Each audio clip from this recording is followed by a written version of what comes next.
Good evening, boys and girls. How are you, students? So today, students, we shall be taking an overview of a new chapter, that is chapter 10, Audit of Banks. So in last lecture, students, we had learned some important points of chapter 9. That was special features of audits of different types of entities. So chapter 10, you can say, is an extension of this chapter, chapter number 9, because this topic is very broad, very vast. That is why a separate chapter has been placed in your syllabus. And students, remember that you would be learning elementary things about bank audit at CA intermediate level. This chapter is again repeated at your CA final level, where advanced things about bank audit are being told to you.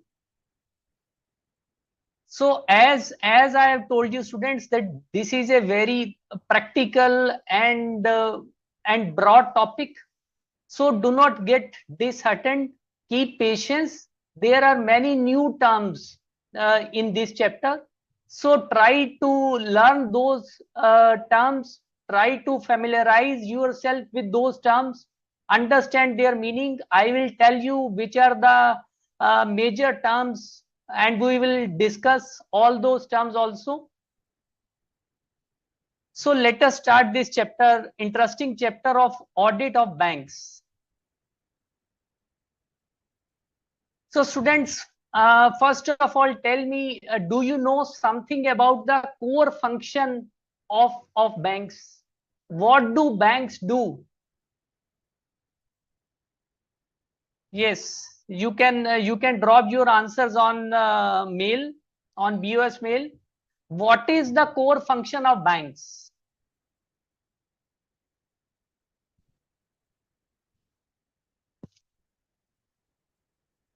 Yes, Sumit, Mohammed, Sushil. What is the core function of banks? Anyone? Students? What is the core activity of banks? What do they do basically? What is their business model? Yes, Pranav, you are right. Banks collect and lend money. So rather you would write banks accept deposits and lend money. So they accept deposits and give advances. So banks get deposits from general public, like many of you would be having saving accounts in some of the banks. So these are also form of deposits. You may be having a small fixed deposit with certain branch of a bank. So it is again a type of deposit. You may be having a recurring deposit account, a RD account, where you deposit some monthly installments for say a period of 3 years, 4 years. So these are all types of deposits. Similarly, students, businesses like companies, firms, different entities which are engaged in different kinds of business, they maintain current accounts with the bank for carrying out their routine business transactions. So these are also type of deposits. So what do the banks do? They get money from public in the form of deposits, and they lend money again to the society, to the different sections of society, like to the businesses, to the companies, to the firms, to agriculturists, to students, to needy sections, to small and marginal farmers, to consumers, to persons for constructing houses, home loans. So these are all form of different types of advances. So what do banks do? Banks pay rate of interest on deposits which is lower than what they charge on advances. So this is called spread. So like you may be getting a rate of interest on fixed deposits, say at the rate of 7%, but bank would be charging interest on advances, say at the rate of 11%. So this is spread. So the difference is spread. So this spread is used by the banks to meet their various expenditures, to meet their establishment costs, to meet salary expenditure on the staff, to meet other administrative expenses. So this is how basically general idea, broad idea of about how banks function. What is how they earn the profits? What is their business model? Yes. So it is clear to you guys, basic thing. What do banks do? Is it clear to you? And how they earn profits? Now the type of banks you usually know, students, which are in your cities, towns, or villages. Most of these are commercial banks. Most of these are commercial banks. Now commercial banks may be private sector banks, or these may be public sector banks which are owned by the government, which we call as nationalized banks. So remember guys that in 1969 the banking business was nationalized by government, and government got a control over functioning of the banks. So but with the passage of time, again permission was granted for private sector to enter in. So now we have banks, both public sector banks as well as private sector banks. So guys, financial statements of a bank are prepared in accordance with format prescribed in Banking Regulation Act 1949. So one most important thing, students, you have to remember is that Banking Regulation Act 1949 is the governing act for the banks. As far as banks are concerned, Banking Regulation Act 1949 is the governing act for the banks. Other acts are also applicable, like Companies Act is also applicable, like provisions of prevention of money laundering act are also applicable. There is Reserve Bank of India Act 1934. There are other acts also, provisions of Information Technology Act. But the governing act through which the functioning of banks is governed, that is Banking Regulation Act 1949. So remember this guys, that's very important.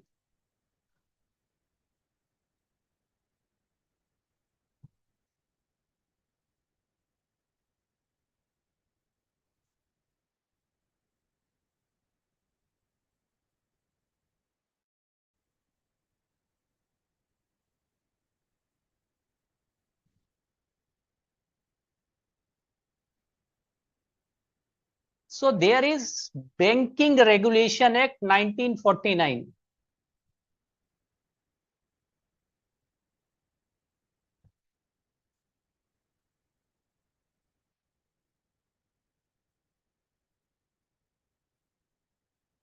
Now the format of balance sheet of bank is prescribed under Banking Regulation Act 1949 in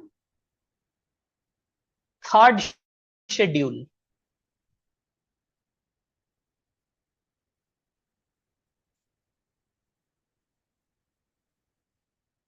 So there are two forms, Form A and Form B. Form A prescribes format of balance sheet, whereas Form B prescribes format of profit and loss.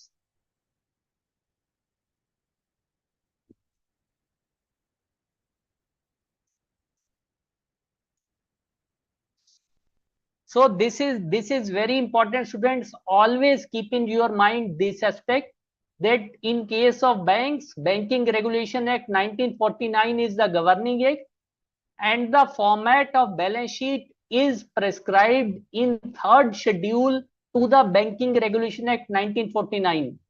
Balance sheet is prescribed in Form A, P&L is prescribed in Form B. Make a distinction, students. Format of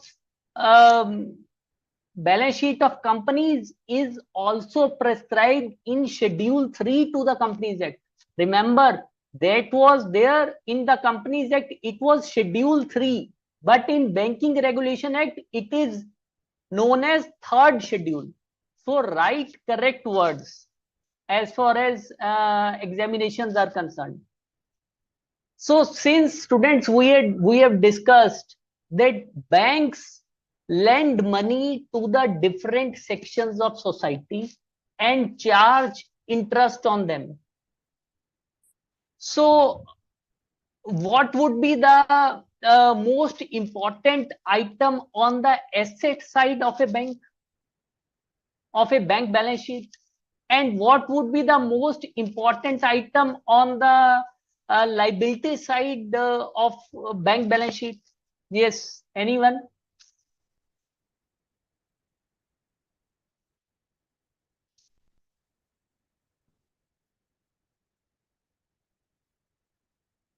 Yes, students.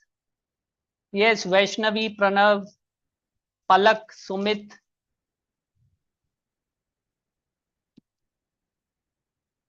What would be the most important item on the asset side of balance sheet of a bank, and what would be the most important item on the liability side of the balance sheet of a bank?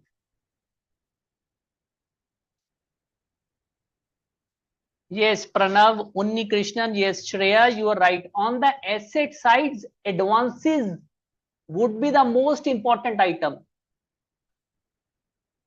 And on the liability side, deposits would be the most important item, because these both are related to the core functions of the bank. And on the advances given, banks charge interest, they receive interest. So this is their income, and it is reflected in the income side of profit and loss.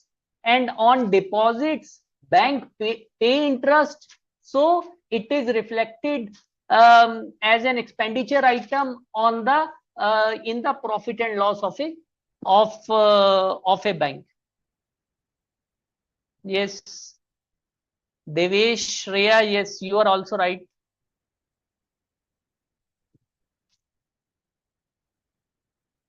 So this is the basic fundamental concept. Always keep this in your mind. Never forget this. So I will also show you balance sheet of a bank so that you can familiarize yourself how the balance sheet, how the financial statements of a bank look like. Okay, so I am sharing with you annual report of a nationalized bank, annual report of a public sector bank.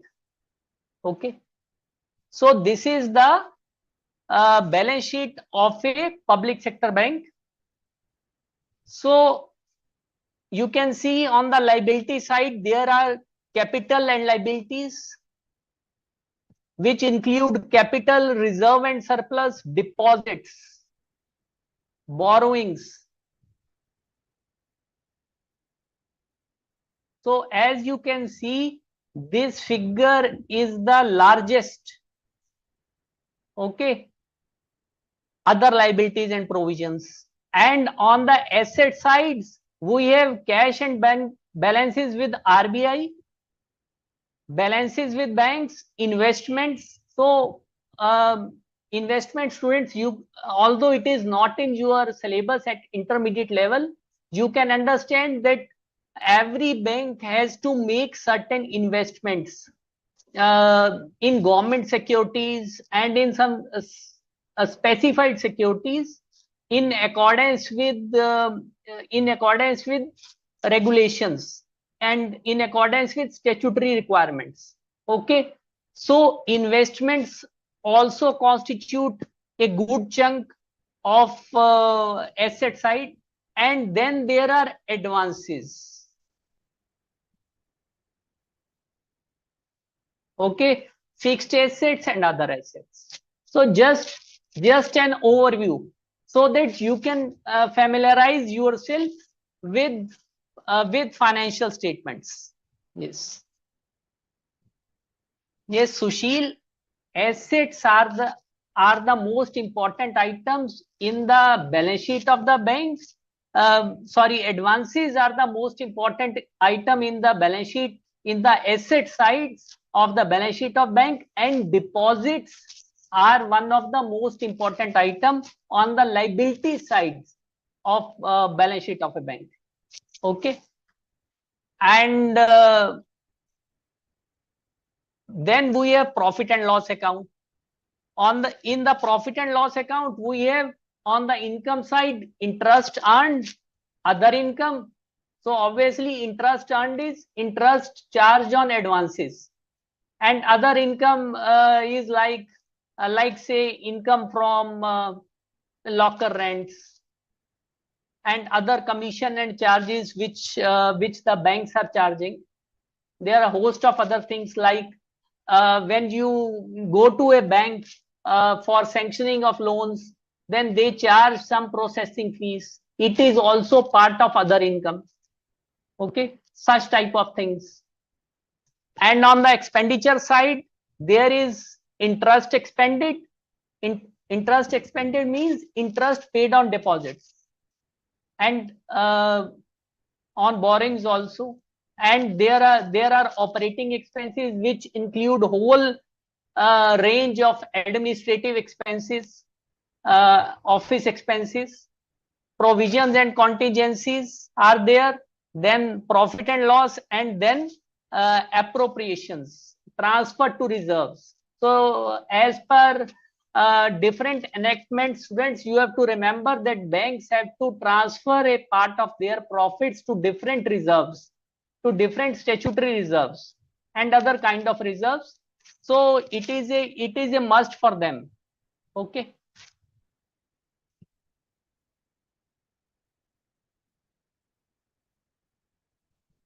So you have an overview of the balance sheet and profit and loss account of a bank, students.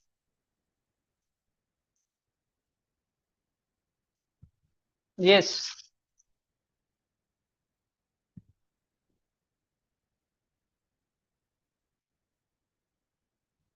Now students also remember that whatever you see, whatever general public see, you get to acclimatize yourself with the working of a branch, with the working of a branch. What you see, these are branches of nationalized banks or branches of commercial banks. So beyond branches, there are regional offices, there may be zonal offices, and there is head office of a bank. So these are all controlling authorities at different levels. Like a regional office may be responsible for certain aspects, for working, for supervision of branches working in a region, in a geographical region. Okay.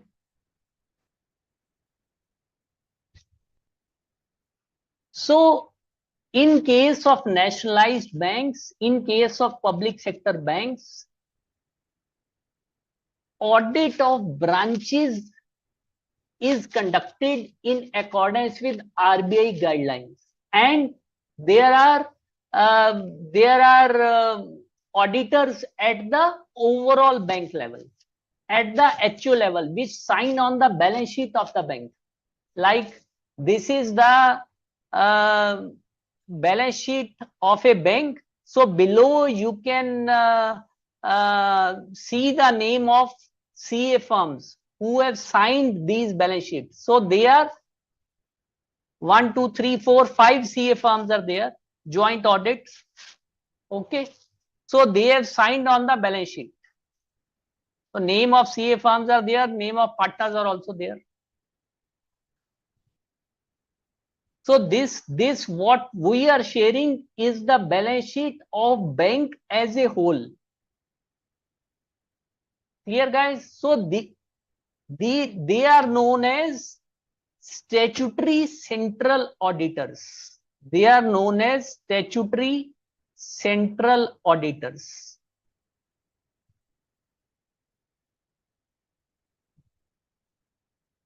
You can say as SCAs, statutory central auditors.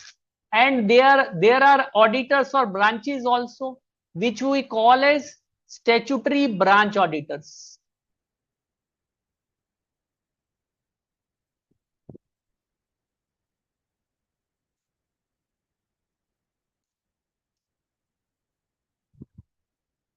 Okay. So students, auditors of a bank are appointed in case of nationalized banks by its board, by board of directors, after taking approval from Reserve Bank of India.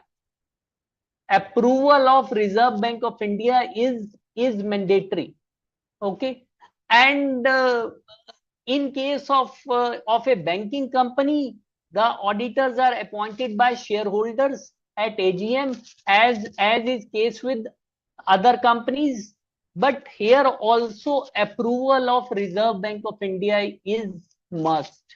So remember, approval of Reserve Bank of India is taken for appointing bank auditors, for appointing statutory bank auditors who sign on the balance sheet of the bank, who are responsible for expressing opinion on the financial statements of a bank.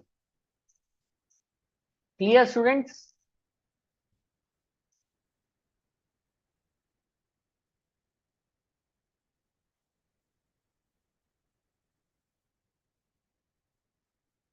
Okay. No, RBI approval is necessary, Unnikrishnan.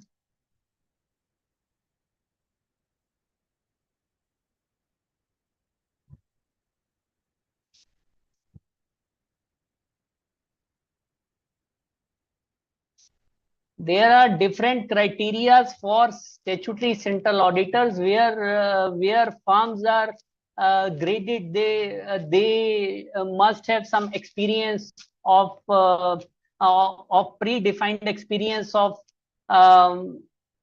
statutory auditors as PSU. Okay.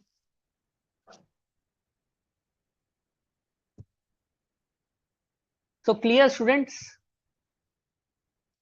So statutory branch auditors, students, and statutory central auditors, besides giving main report, they are also required to give another report, which we call as long form audit report.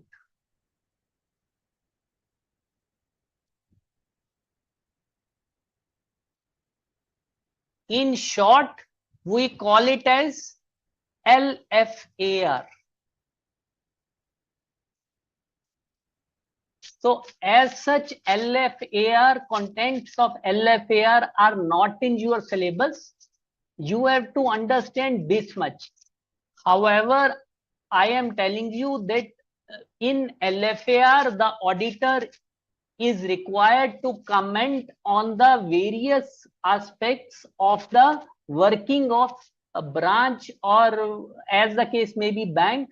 Like the auditor may be asked to comment upon advances, upon deposits, upon cash and bank balances. So there is a structured format of long form audit report against which auditor has to give the comments.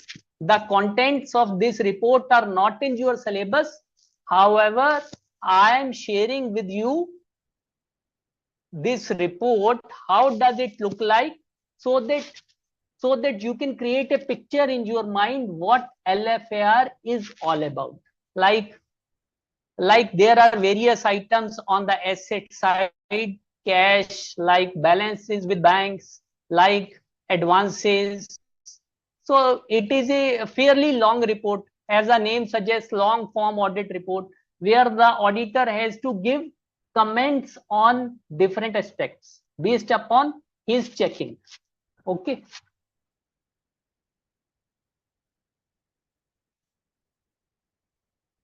So students, as we have understood till now, that advances are the one of the most important items in balance sheet of a bank on the asset side. So from the audit point of view, they also become a very important item for auditors, for statutory auditors to verify, to check. Now, as regards advances are concerned, students, there are few terms. Before going into the details of advances, let us learn about few terms. One is funded facility. One is non-funded facility.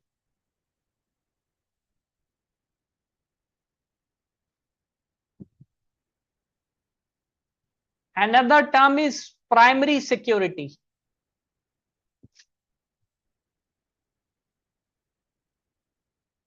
Another term is collateral security.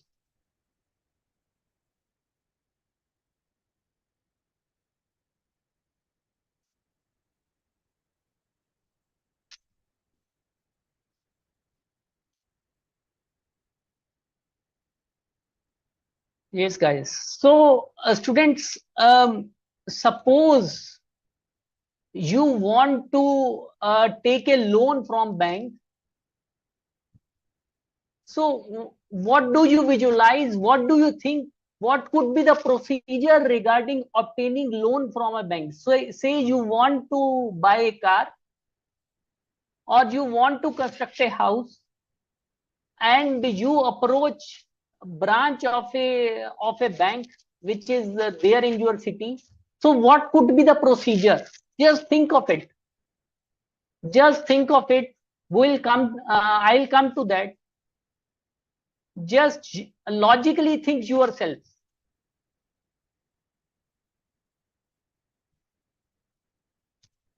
Yes, anyone? Yes, Sumit, Unnikrishnan, Devesh.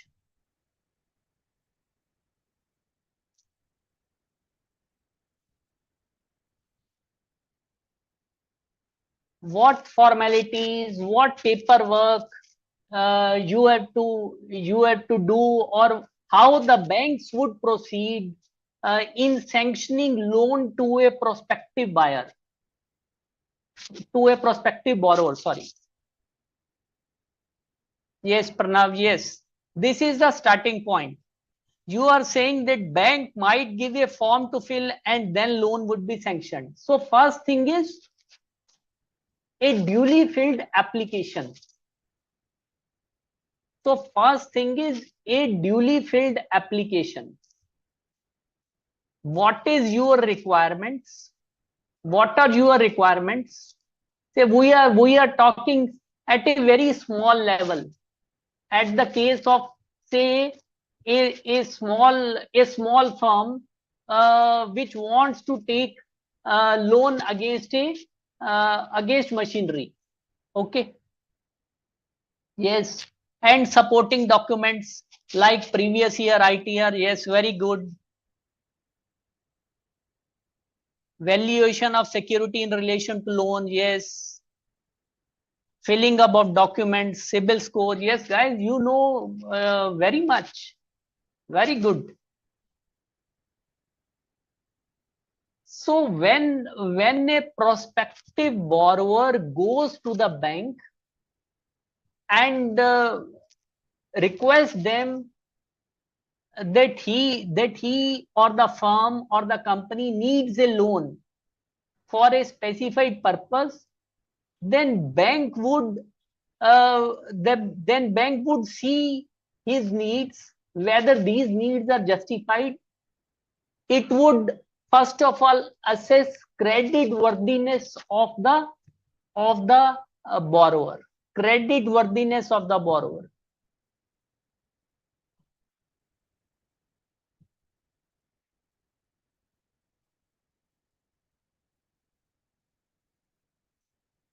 Now, what is credit worthiness of borrower? Yes, anyone? What do we mean by credit worthiness? If we say that a person is credit worthy or he is not a credit worthy, what does it mean?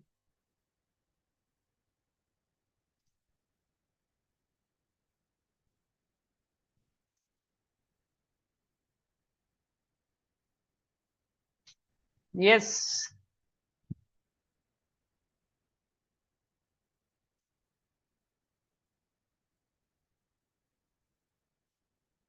Yes, students, what does credit worthiness mean?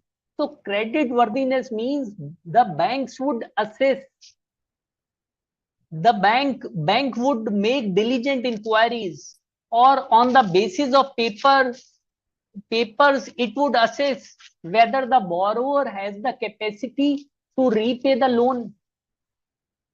Yes, Pranav, you are absolutely right. Yes, Kiran Shukla, you are also right. Whether he can repay the loan or not. So this is, bank is lending the money, it is giving advance.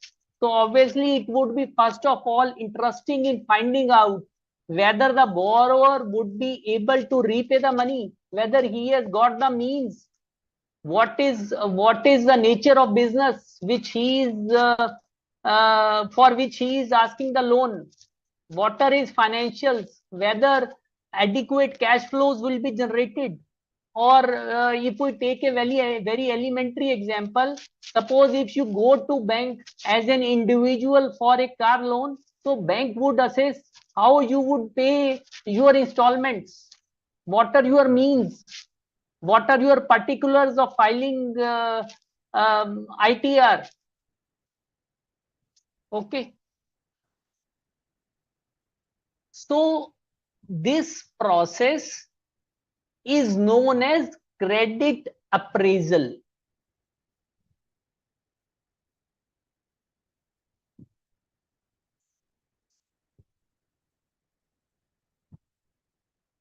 Where, so credit appraisal means a credit application has come to the branch and the branch appraises it.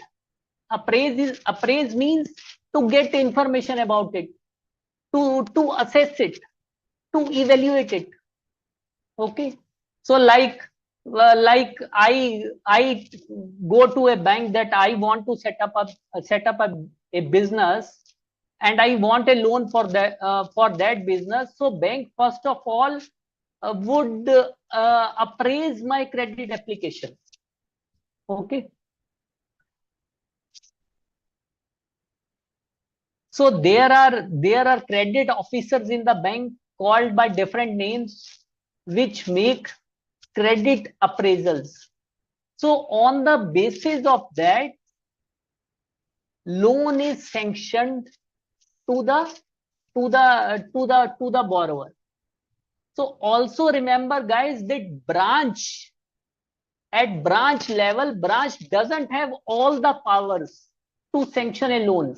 The branch would be having some limited powers in accordance with the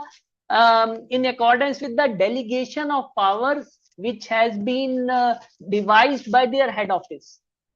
So, like I have told you at the beginning, that there are different levels of working in a bank. Like branches deal with the public.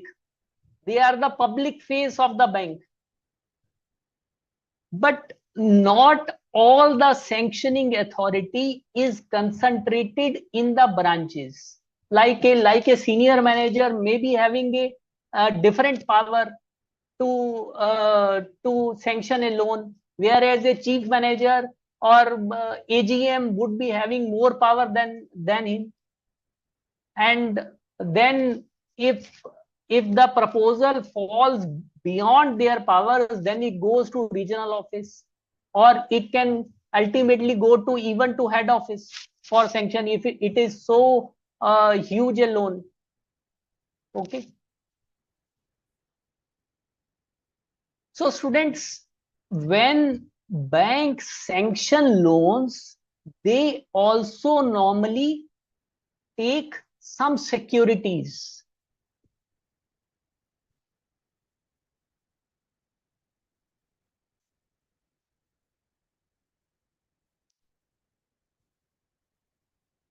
Now say if a firm or if a company goes to a bank for sanction of a loan for purchase of machinery, okay, then in that case machinery is the primary security. It is the security against which loan has been granted. And what is a collateral security? Collateral security is additional security which provides additional comfort to the banks. Like the bank may say that you keep say residential house of partner of the firm or director of the company, you mortgage it with us, so that we have some security that in case you default, then we would be able to recover our money. So usually in case of sanction of loans, banks take additional security which is called as collateral security. Clear, students? So for smaller loans, they may not be taking any collateral security, but say for sanction of loan to companies, to firms, for business, they are always insisting on collateral security. For say a car loan, they may not be insisting on a collateral security. Okay. So clear, students, you understand the difference between a primary security and collateral security. And one thing is funded facility and non-funded facility. Yes, anyone who has an idea of what does funded facility mean and what does non-funded facility mean?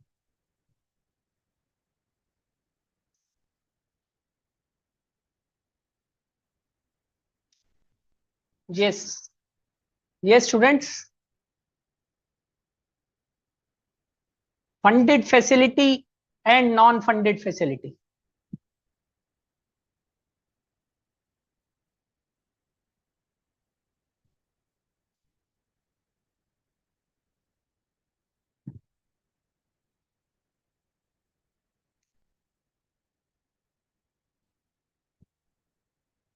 Yes, anyone? Yes, Unni Krishnan, Shreya.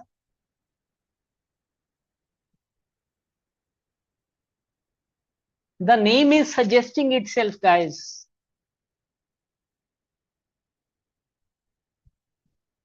What do we mean by funded facility and non-funded facility? What is the difference between two? Yes, Pranav, you are saying a funded facility, a facility given by bank including money. Yes, you are near the mark. Yes, Ruhani, you are right. Funded facility involves a flow of funds, a flow of money from bank to the customer. Okay. Whereas in case of non-funded facility, there is no actual flow of funds from the bank. So we understand this by means of example, like say a a company gets a loan from a bank for construction of its factory building. So the bank would actually be transferring money. The bank would actually be paying directly to the suppliers of building material. Okay. So there is a flow of funds. It is a funded facility. Like you get a loan for purchase of car from bank. So the bank would be making payments to the automobile dealer. So there is a flow of funds. It is an example of funded facility. A company gets loan from bank for meeting its working capital requirements. It is an example of funded facility. Okay. And what is a non-funded facility? Non-funded facilities like students, like letters of credit, like guarantees issued by bank, where there is no flow of funds.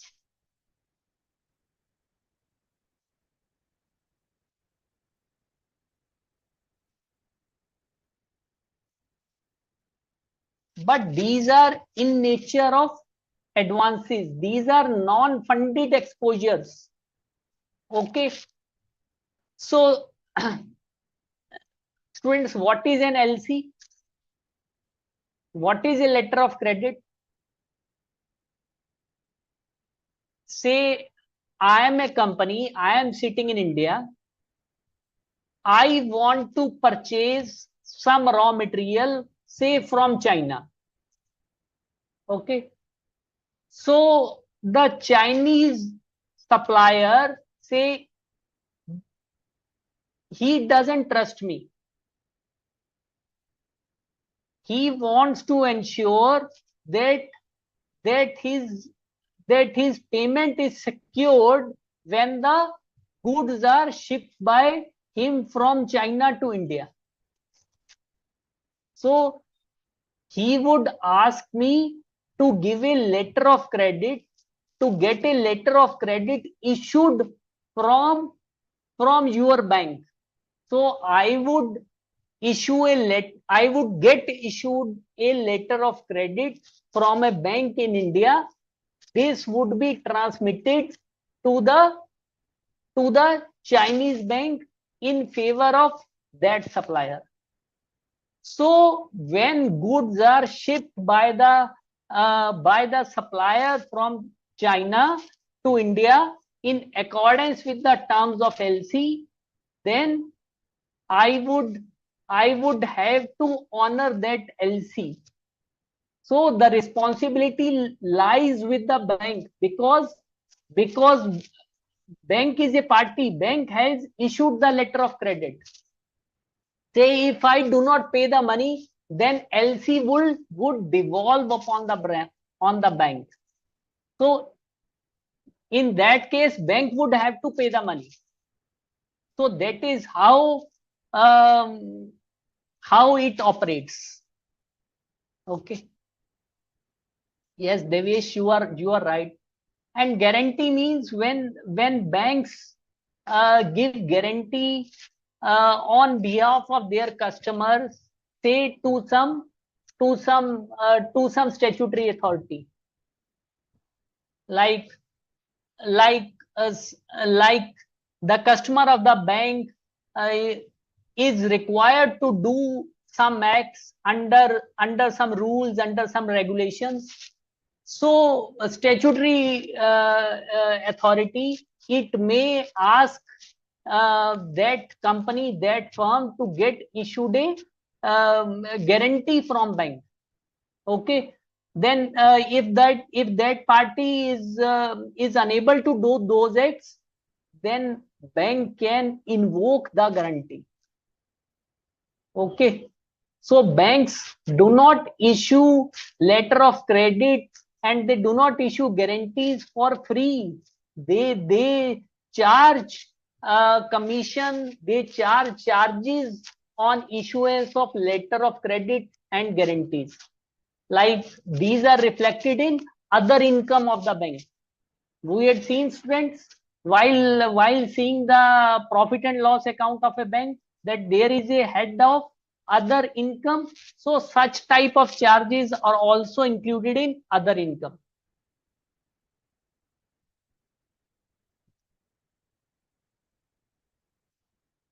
Yes, students. So it is clear to you all the four terms, and there is another term, students, term loans and cash credits. Term loans, cash credits, or overdrafts.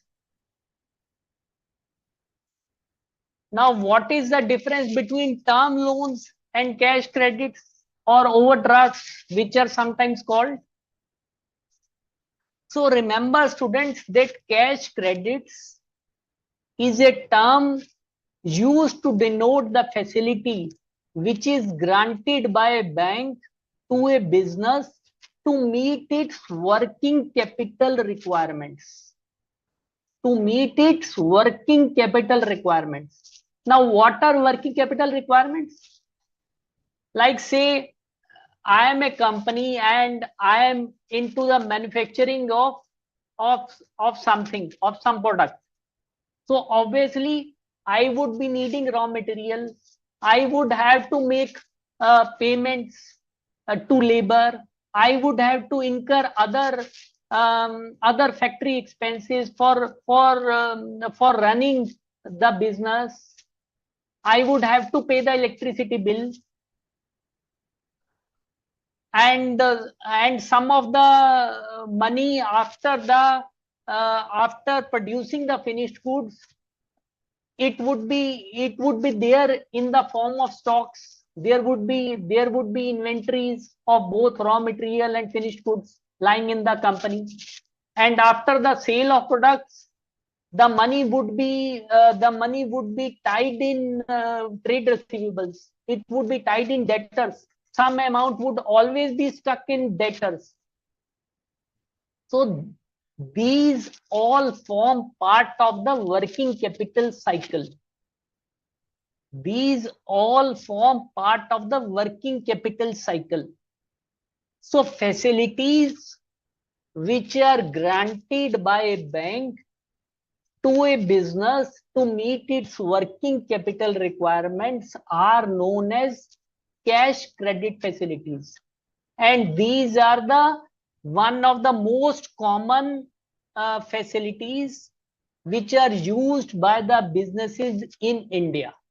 So almost you would see every company, every firm, they would be having a cash credit loan. So these are also known as overdraft facilities, and these are also called cash credit facilities. So both things are synonymous. In some banks, these are called as overdrafts, and in some, these are called as cash credits. And what are term loans?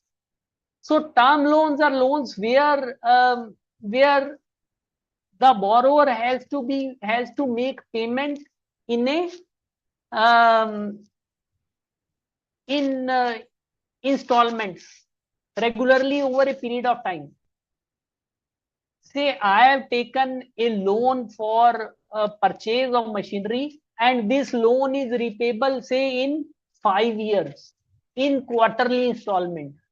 And besides, I have to also pay interest as and when due. Okay.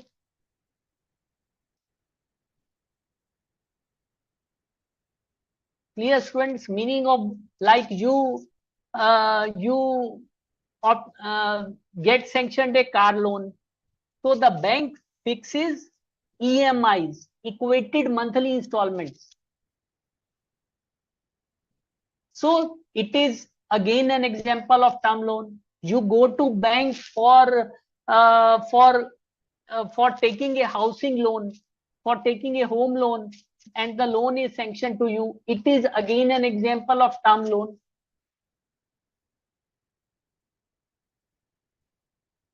Yes, students, clear? So students, I would also try to make you understand how a cash credit account runs, so as to give some clarity to you. So say there is a company XYZ Private Limited, and it has been granted a, say, cash credit facility of rupees 50 lakhs from a bank. So how the account would appear in the books of bank? Okay, say the facility has been granted on 1st April 24. Let us assume it is granted on 1st April 24. And say now the company wants to purchase some raw material. So the company would issue a check in favor of some supplier to ABC and company. Okay, for say 10 lakhs. So the balance in the books of bank would be debit rupees 10 lakhs. So remember, cash credit facility is a sort of running account. So I am trying to make you understand how this account runs, how this account is operated.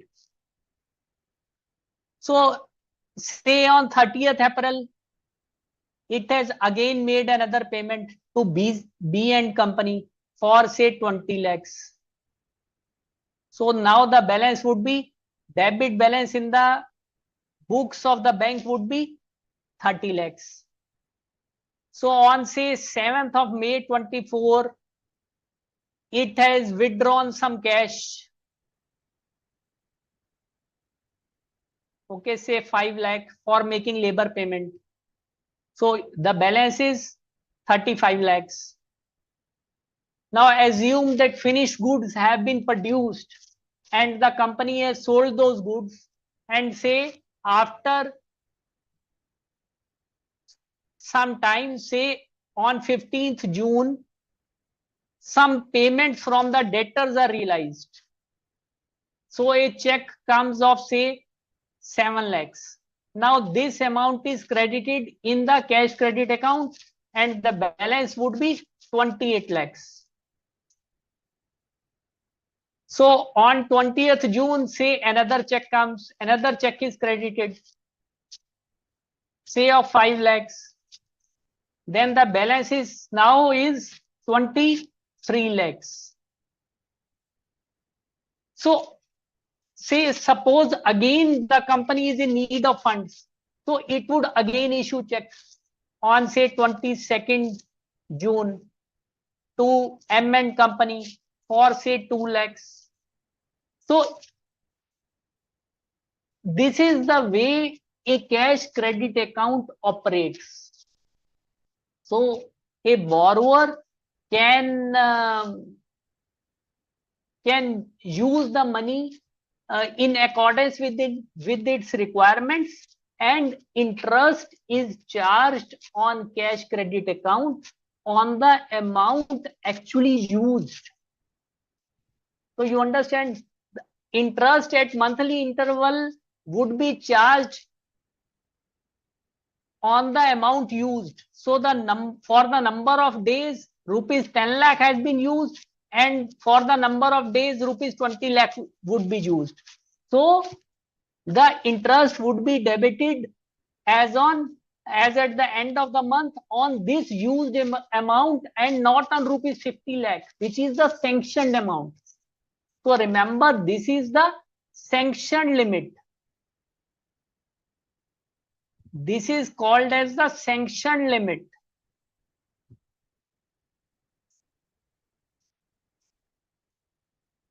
Yes, students, is it clear?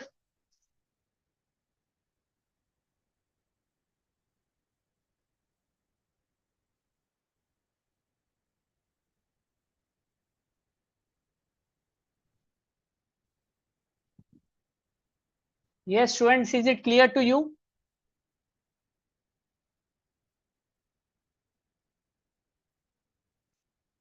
So when a bank grants loan to some borrower, it would be issuing a sanction letter. And as I've told you, bank is also taking security. So what is the process involved in taking the security? So first of all, bank would see whether the security proposed to be charged with the bank, proposed to be mortgaged with the bank, whether it is free from all charges, whether it is free, its title is clear, it is marketable. So banks usually obtain a lawyer's report in this regard. Banks usually obtain a report of advocate in this regard, which in banking language we call it as non-encumbrance report, which we call as non-encumbrance report. Non-encumbrance means there is no charge. It is the asset is not encumbered elsewhere. Okay. And before sanctioning the loan, the bank would also try to see what is the value of this security. So they would be also obtaining a valuer's report. They would also be obtaining a valuer's report, which would put a value, like say the bank wants to keep residential house of the partner of the firm as security. So it would try to assess what is the market value of this residential house. So they would obtain valuation report, and all these things are mentioned in the sanction letter itself. So sanction letter is one of the most important documents while auditing advances. For the auditor, it is the most important document. Okay. So once loan has been sanctioned, then there is another process which is called as documentation.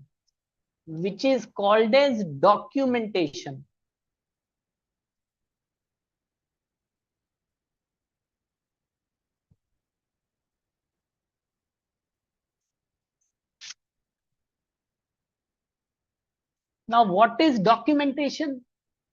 So students, when a loan has been sanctioned, then you have to go to the bank for signing on certain legal documents, which may differ from bank to bank. These are prescribed by the head office in accordance with the lending norms, in accordance with the lending policies. So these are legally created on stamp papers. These are in the nature of agreements. Okay, like these may be hypothecation agreement, or these may be in relation to guarantee um, or acknowledgement of debt.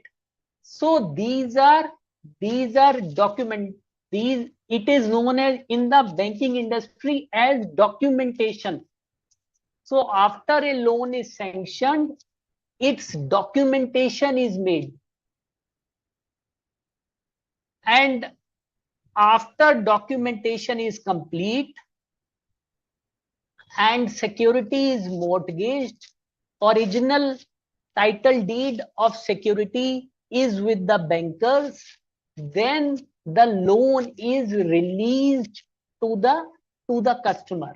Thereafter, money goes into the account of the customer.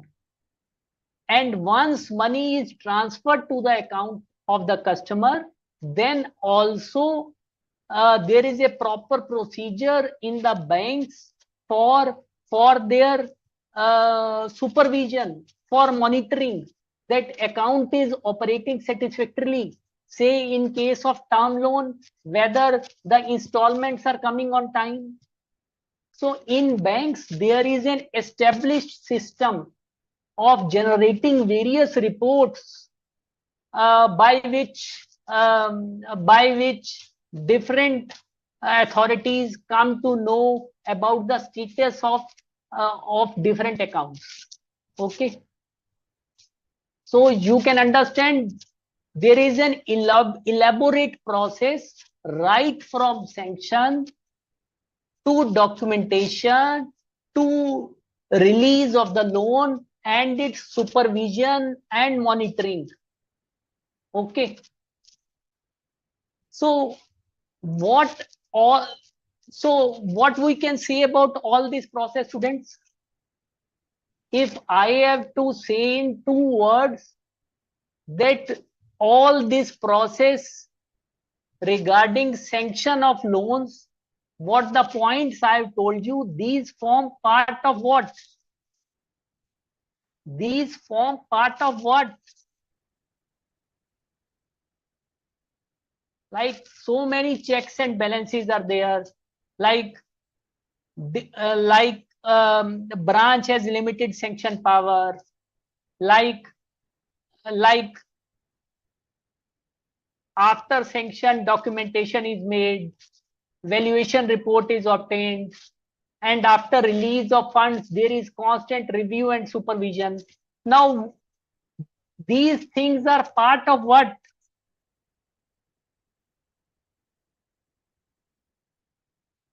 Yes. Yes, anyone? Devesh, Sumit, Shreya?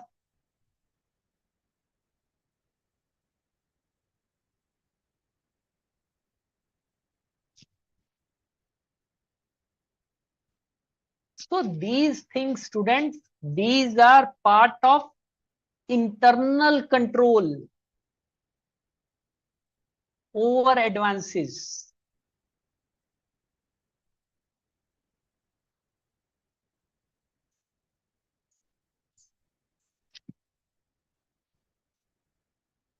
Obviously, students, when bank lends money, it is interested that its money is safe, that it would be able to recover the money, that the party pays the interest on time, that the borrower pays installments on time, on due dates. Yes, yes, it is part of internal controls. Yes, Shreya. No, Pranav, it is not a non-funded facility. Why? It is part of the internal control over advances. It is part of the whole system which the banks have devised um, for granting advances.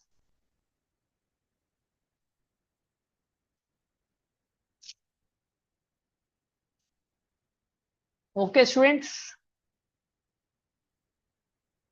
Now, students, there is another term which you have read or which you have heard many times. So this term is non-performing assets. non-performing assets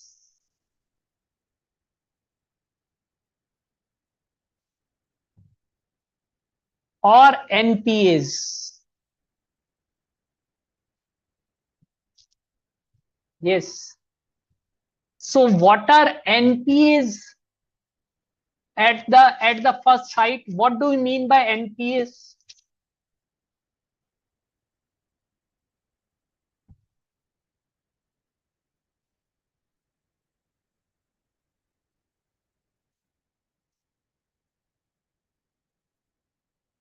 Yes. Anyone who has idea what do we mean by NPAs?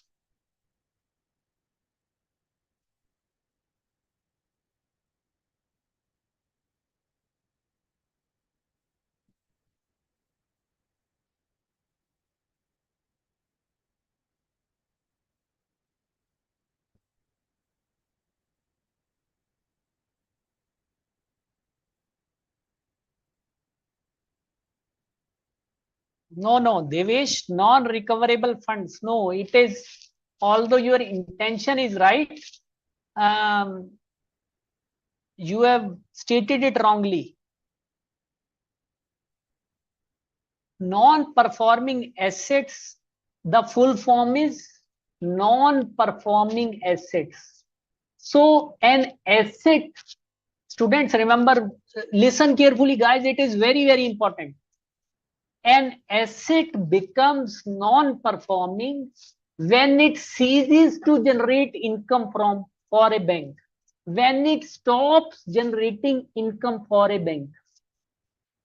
Say I have taken a car loan from branch of a bank and say I do not pay installments on time, or I do not pay interest on time as stipulated in sanction letters.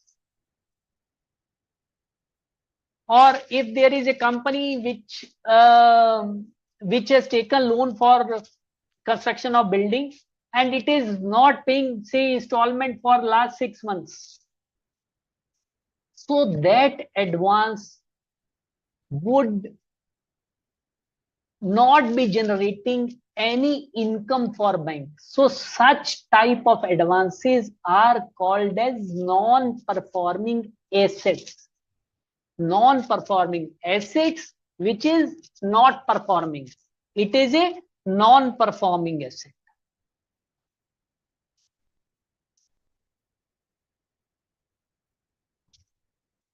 So students, remember that there are Reserve Bank of India guidelines for 3 things. There are prudential norms for 3 things for NPAs.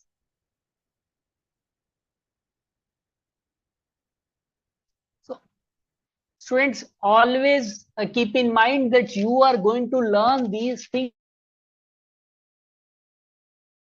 level at your CA Inter. Okay. So prudential norms relate to three things. One is asset classification.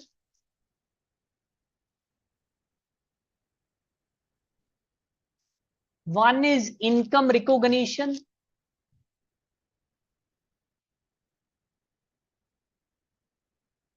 And another is provisioning.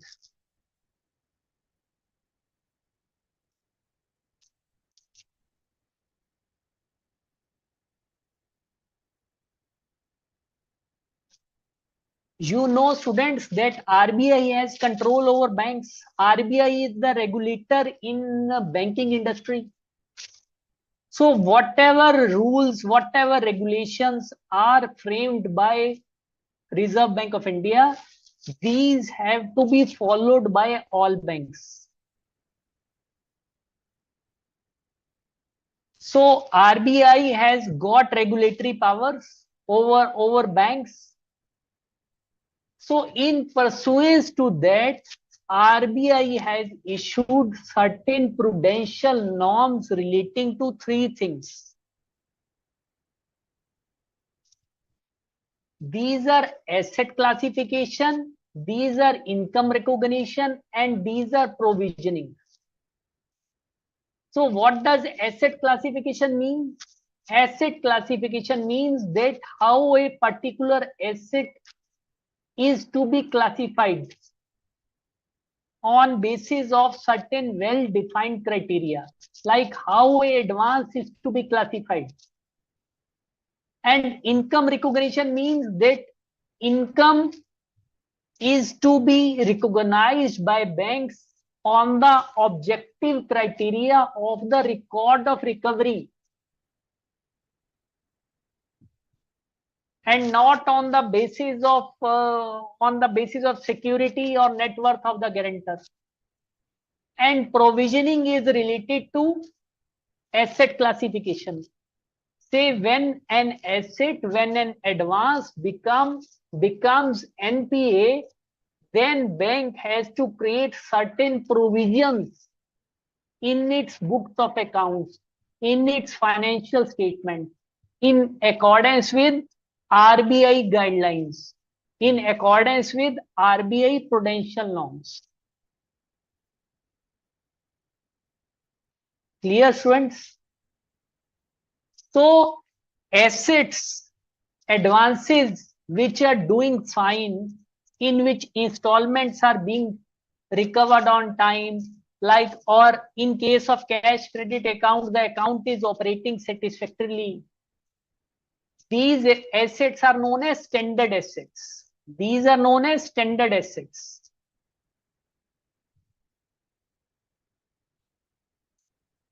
That in such accounts, it is okay. There are no stress signs. Okay.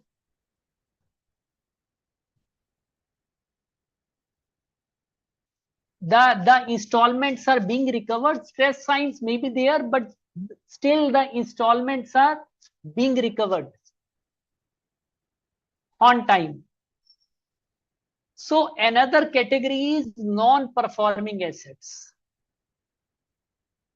Now, non-performing assets, for this RBI has stated different norms for different type of loans. Like RBI guidelines state that in case of a term loan,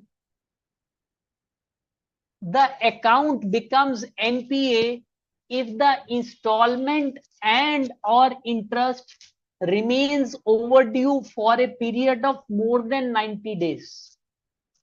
So if the installment or interest or both, okay, if they remain overdue for a period of more than 90 days, then it becomes NPA. Okay.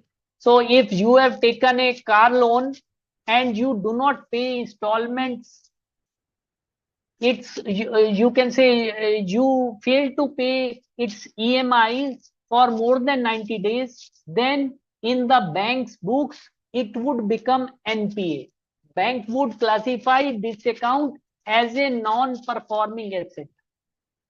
And banks would have to make a certain amount of provision, certain percentage of the outstanding balance, they would have to make a provision. So what would happen if a bank makes provision? What is its impact on the profit and loss? When an entity has to make a certain provision, then what is impact upon profit and loss account?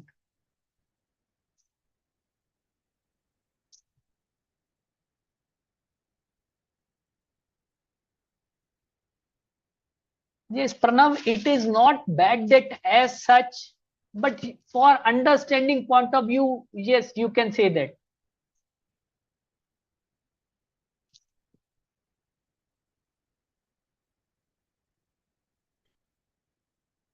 Yes. Anyone? Yes. Profit will be decreased. Yes, very good, very good. Sumit, Keshar Kumari, Pranav, yes. So that is why, students, verification of advances and its classification in accordance with the RBI norms becomes an important thing in statutory audit of banks.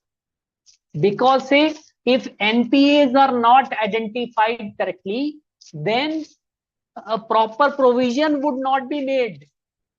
Then banks would be showing a rosier picture where they would be showing better profits, which in fact are not. So that is the importance of this concept. And that is why students, statutory auditors lay so much importance to the verification of advances, to the checking of NPAs during the course of statutory audit of banks. And that is why you are also studying this.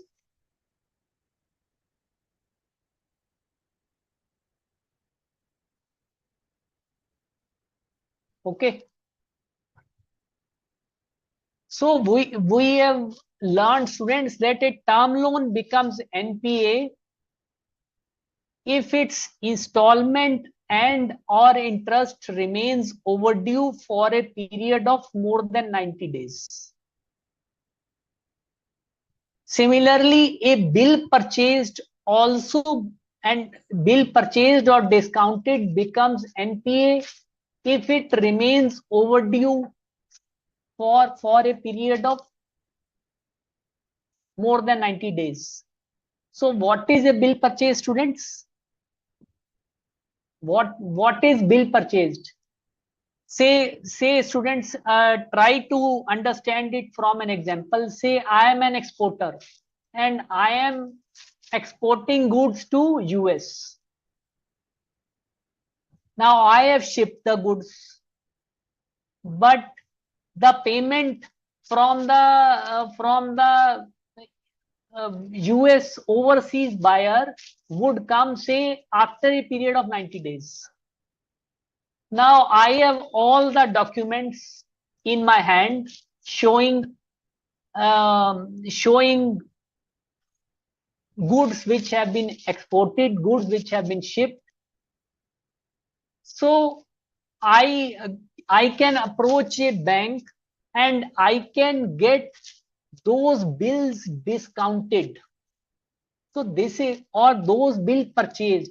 So what the bank does is, bank charges upfront interest, say for period of 90 days or 60 days, and it deducts the charges and the proceeds are credited. So this is called as bill purchased or bill discounted. So say if a bill has been purchased or discounted, but it is not collected on the due date, it has become overdue. Then if it remains overdue for a period of 90 days, for more than 90 days, then it becomes a non-performing asset. And similarly, there are Reserve Bank of India norms for classification of cash credit account as an NPA. Cash credit account as NPA.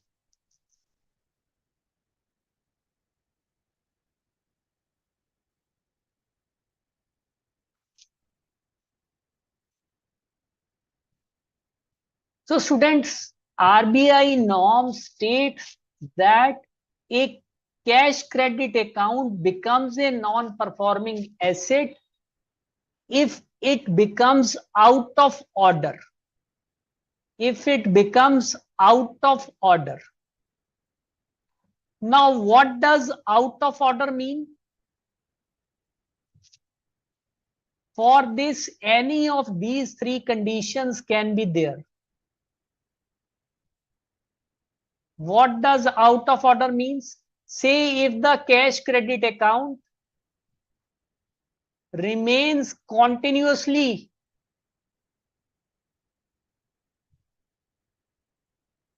beyond the sanction limit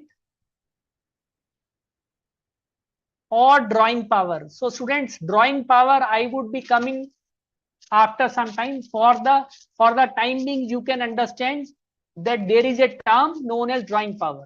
If the cash credit account remains continuously beyond the sanction limit or drawing power for a period of 90 days, then it becomes out of order. Like suppose this is a cash credit account for 50 lakhs. So if the account remains continuously in excess of 50 lakhs for a period of 90 days, then it becomes out of order. Clear? So in that case, it would become NPA. Clear, students? And second thing is, even if the account remains within the limit,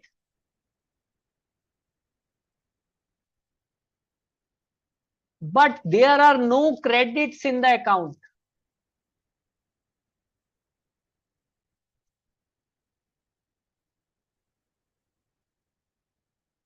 say the balance in this account has remained 45 lakhs for a period of 90 days. So it is within the limit, but there are no credits in the account. But there is no credit in the account.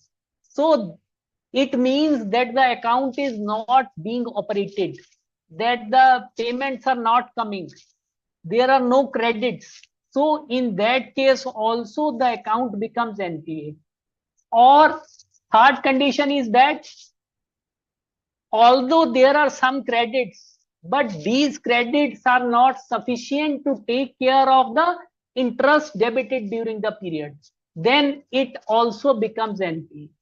So these are the three conditions in which a cash credit account becomes a non-performing asset. Clear, students?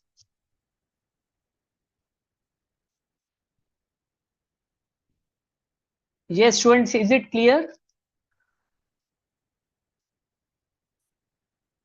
So students, in non-performing assets, there are different nomenclatures.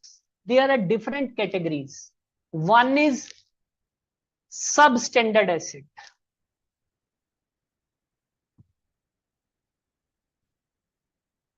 One is doubtful asset.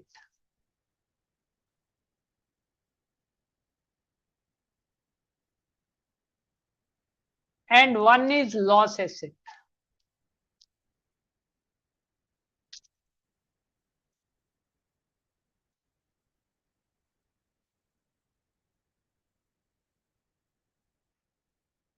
So what do we mean by these three terms? Substandard asset, doubtful asset, and loss asset. So substandard asset, students, it is an advance account which have some credit weaknesses. There would be a chance that money lent by bank to the customer would take some hit, that bank would have to suffer some losses if some urgent steps are not taken. So this is substandard asset. And what is a doubtful asset? Doubtful asset is higher category than that. That now there is increased chance, there is increased probability that bank is definitely going to suffer some losses. Okay, so the such an asset is known as doubtful asset. And loss asset is one which has been identified by the RBI inspectors or external auditors, and which is uncollectible but has not been written off. So it is a loss asset. So in these are all types of NPAs. So remember, students, that generally banks follow this ladder approach. for classification of non-performing assets. So first an account would be classified as substandard asset, then it would be classified as doubtful asset. Okay, so by definition, substandard asset is an asset which has remained an NPA for a period of equal to or less than 12 months.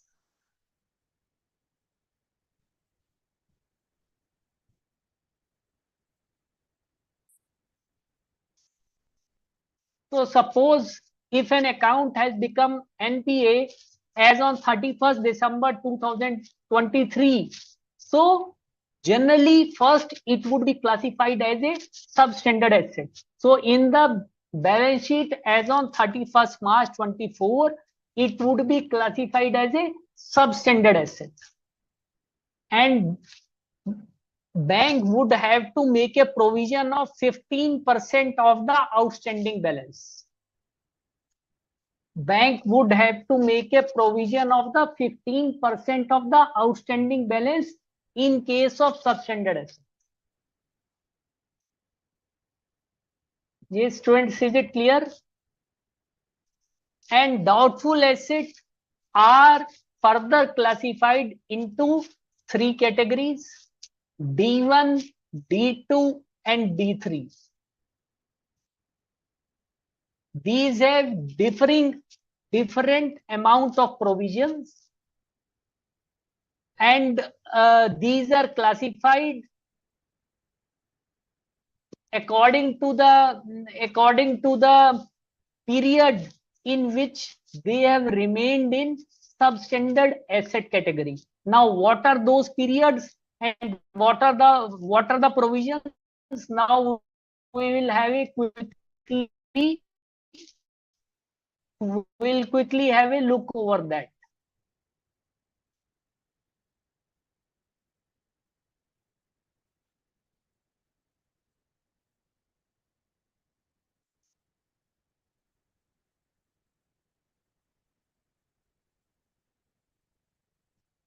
So like students, just now we have understood that substandard asset would be an asset which has remained NPA for a period of less than or equal to 12 months.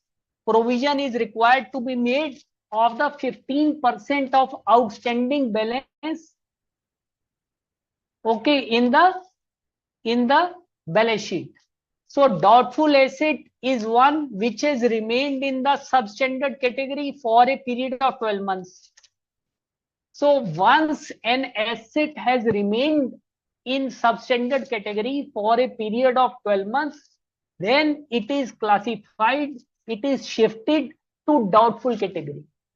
So for doubtful category, we are having three categories, that is D1, D2, and D3. So doubtful up to 1 year, this is D1 category. Doubtful which has remained in doubtful category for 1 up to 3 years, it is known as D2 category. And doubtful more than 3 years, it is known as D3 category. And for this, we have different amount of provisions which have been prescribed by Reserve Bank of India in accordance with prudential norms on provisioning. Okay. So if say outstanding balance of an account is say rupees 10 lakhs and the whole amount is secured, means there is security against that rupees 10 lakhs of full amount. Say the security is of 20 lakhs. So the full amount is secured. So in D1 case, in D1 category, the provision would be made of 25% of the secured amount. That is 2.5 lakhs of rupees 10 lakhs. Say if take the example, if the amount was not fully secured, if the amount was security available was of rupees 8 lakhs and the balance amount was unsecured. Then on unsecured portion, of 2 lakhs, full provision at the rate of 100%. That means of 2 lakhs, and on the balance 8 lakhs, provision at the rate of 25% would be made. So total provision of 4 lakhs would be made. So similar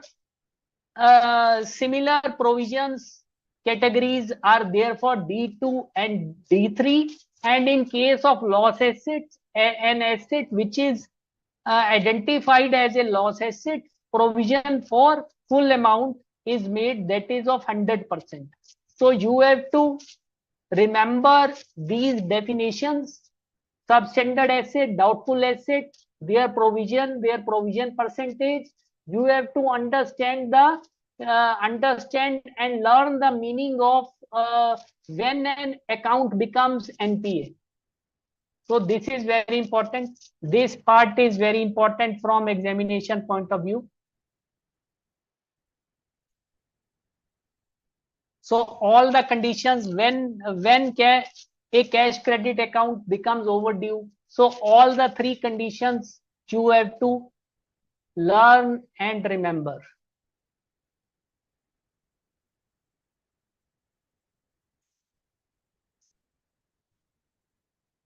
And also an important thing which you have to keep in mind, students, is that when an account becomes non-performing, when an account becomes NPA, banks stop applying interest on those accounts. So you can see the impact.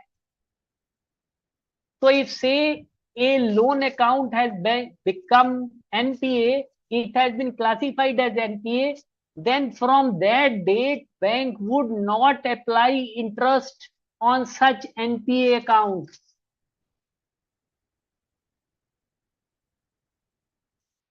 And not only that, if there is some previous interest debited and charged to profit and loss account which has not been collected till date, then that amount has also to be reversed. Because why? Because the account has become NPA. The recovery of the loan is in doubt. So taking a prudent view, taking a conservative view, RBI guidelines state that banks have to stop applying interest when an account becomes NPA. That is the most important thing for you students to remember. So you can very much understand, students, you can very well gauge how important a timely identification of non-performing assets is, because otherwise the whole financial results and the financial position of a bank can be distorted. So you understand the enormous amount of responsibility which is there on the shoulders of a statutory auditor of a bank or statutory auditor of a bank branch. Now you can understand the importance and significance of this concept, students.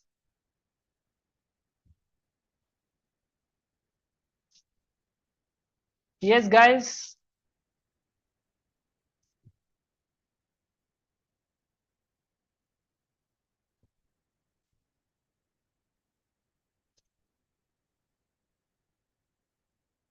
Yes, Sumit, Shreya, is it clear to you?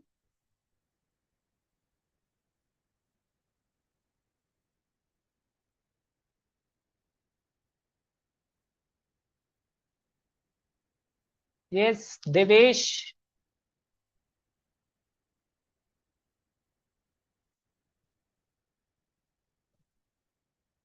Okay. So guys, let's have a short break of 5 minutes, and we'll come just back in 5 minutes. Quickly, we'll take a short break of 5 minutes. I'll be there in 5 minutes.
Yes.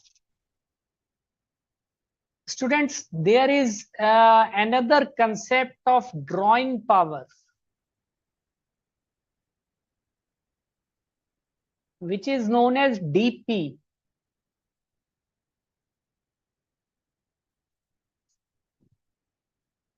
Now, students, this term is normally used in case of cash credit accounts.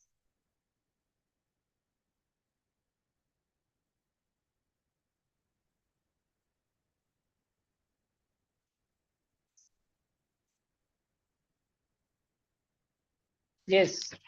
Yes, students. Do you have any idea of what drawing power means in case of cash credit accounts? Yes, Shreya, Devesh, Sumit.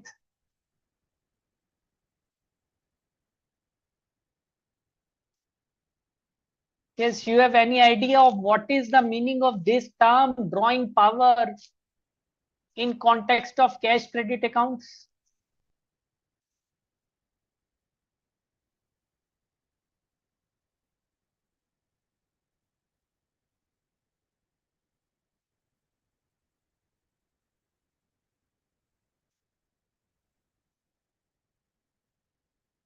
Yes, Devesh, limit to withdraw the money.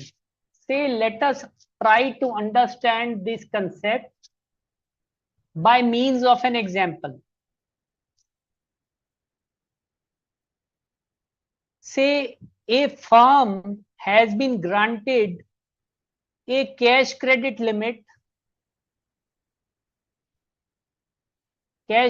facility of say rupees, say 50 lakhs.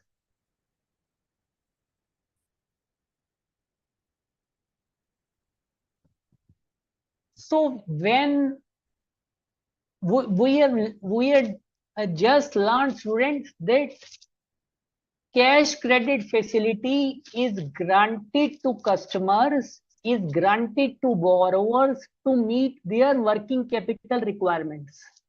Then tell me, what would be the primary security in case of cash credit facilities?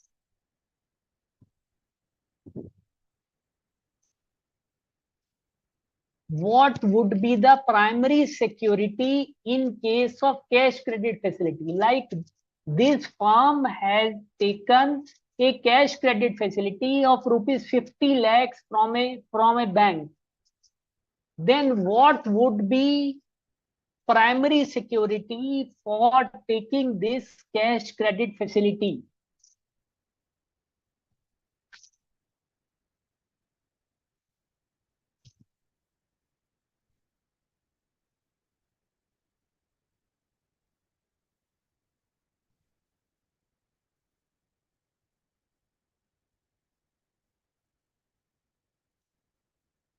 No, yes, Devesh, you are writing debtors or machinery. Devesh, tell me how machinery can be there. Debtors is okay. So remember the basic point that cash credit facility is granted by bank to meet working capital requirement of a concern. So does acquisition of a machinery form part of working capital requirements? You have also studied financial management, FM.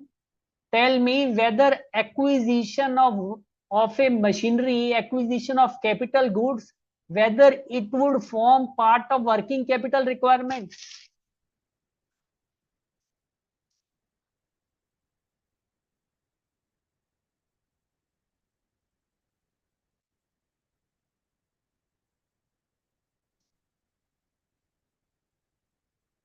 Definitely not. So working capital requirements are like which are needed for financing current assets like inventories, stocks, like debtors.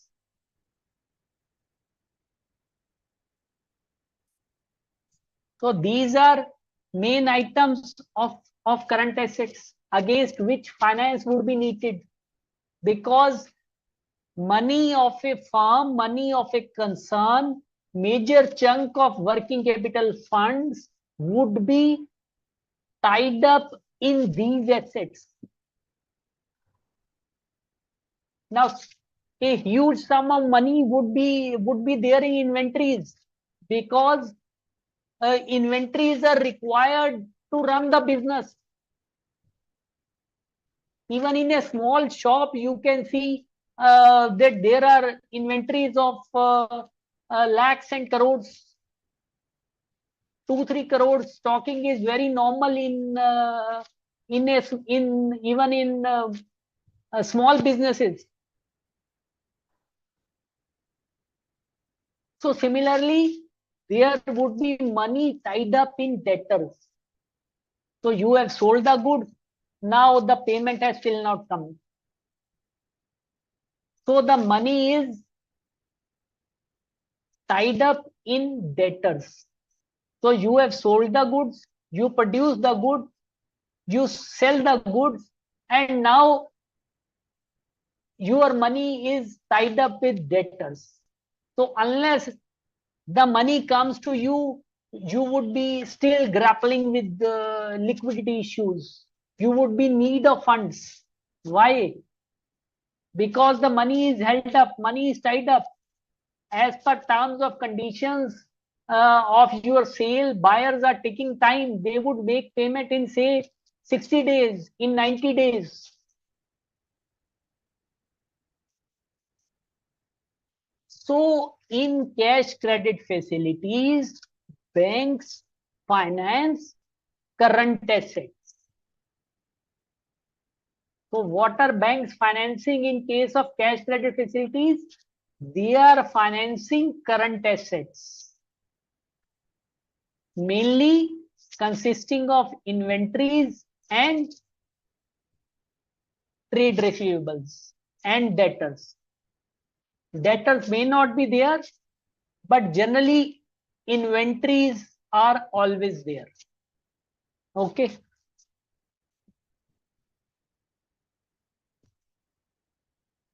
Clear, guys?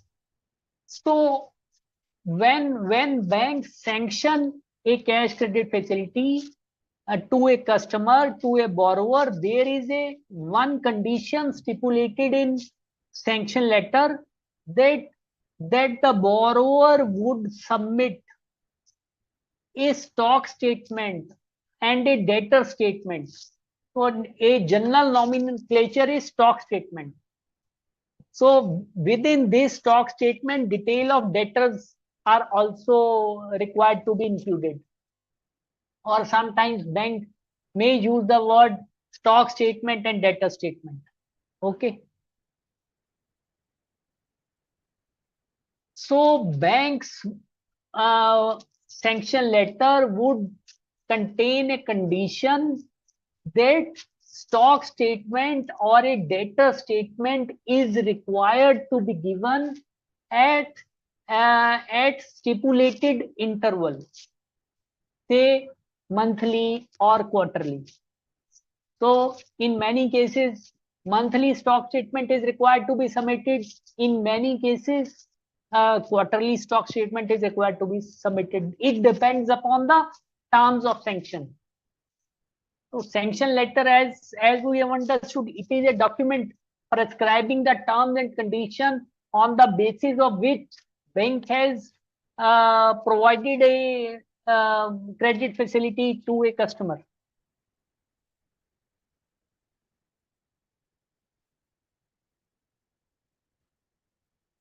So what happens is that borrowers are providing to the bankers on monthly or quarterly intervals, as may be stipulated in the sanction letters, a stock statement or debtor statement, where they say that, say, on 30th June, I was having so much of the stock. These are the items. This is the item. This is their rate, and this is the value. And as on 30th June, this is the these are the amount of debtors.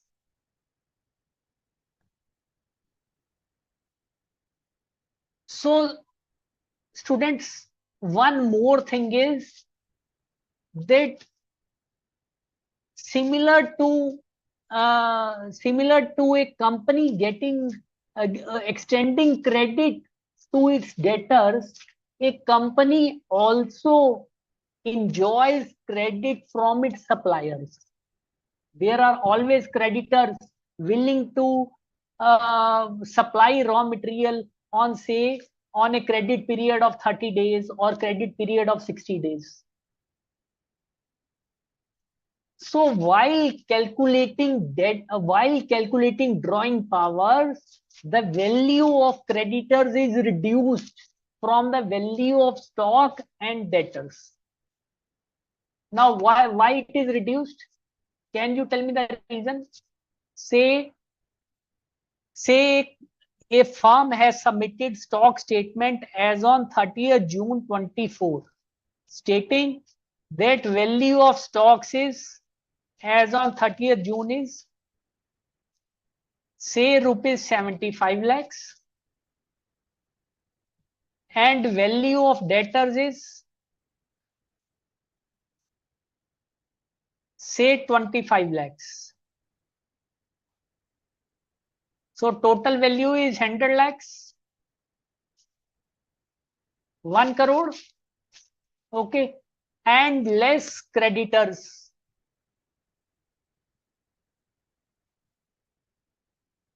Say creditors are of 50 lakhs.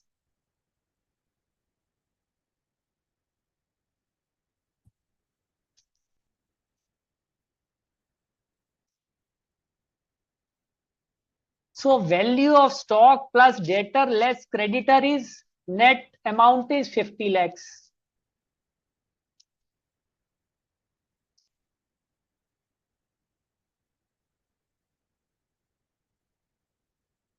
And then there is margin, less margin. Now what is margin?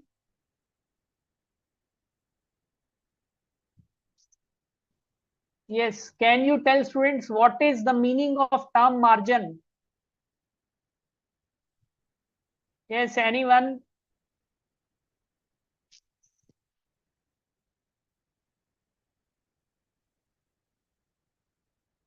Anyone who can tell what is the meaning of term margin?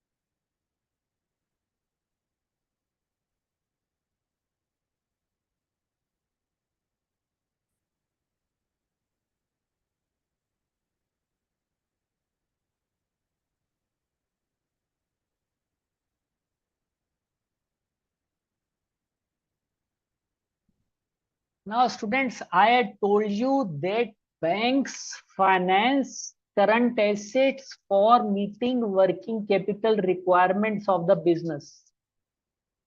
Now, say these are two current assets. Value of stocks is 75 lakhs as on 30th June. Value of debtors is 25 lakhs as on 30th June. And the firm is also getting credit from its suppliers who have given it raw material, who have supplied it raw material. So the creditors are of 50 lakhs. So what is the logic behind reducing creditors from the value of stocks and debtors? Because this credit is already being availed by the company from the trade creditors. Now the working capital gap, it is being part of this is being financed by the creditors. So if my money is tied up in debtors, then part of it is also being financed from the credit which I am availing from my suppliers. So my net working capital requirement is 50 lakhs only. Now this 50 lakh has to be financed by the bank. Now when banks sanction loan, they normally impose a condition that you would bring your own margin, say of 10% or 25%. 25% is more common. 10% is only in case of uh, more credit worthy, more reputed customers. Normally it is 25%. So bank would say, whatever finance you need, I would finance 75% of your net working capital requirements. 25% is your own margin, is your own contribution, is your own capital. So that much money you have to put in your business so as to create your own interest. Agar if everything is financed by bank till to the extent of 100%, then the borrower may not have interest. It doesn't have risk of losing his money. So this is the meaning of margin. Margin is not gross profit. Sumit, yes, Devesh, you are right. 70-80% loan is given. So obviously, the banks meet a part of your requirements, your your financing requirements. So even when you get sanctioned a term loan, say the machinery cost is rupees 1 crore, so the bank would ask you to bring 25% as your own margin, to bring 25% as your own capital, and bank would finance remaining 75%. 75% they would create a machinery term loan, say repayable in 5 years or 7 years. So similar in case of working capital requirements, there is margin stipulated. So say margin is 25%. So then the drawing power after reducing the margin comes to 37.50 lakhs. Now my sanction limit is 50 lakhs. The bank has sanctioned me credit facility of 50 lakhs. But if on the basis of stock statement, my drawing power comes to 37.5 lakhs, then I would be able to draw up to 37.5 lakhs. I would be able to use my cash credit facility up to 37.5 lakhs, not up to 50 lakhs, although my sanction limit is 50 lakhs. Say if after next month, my drawing power again goes to 50 lakhs or it is more than 50 lakhs, then I can use amount up to 50 lakhs, because 50 lakhs is the upper limit up to which I have been sanctioned credit facilities.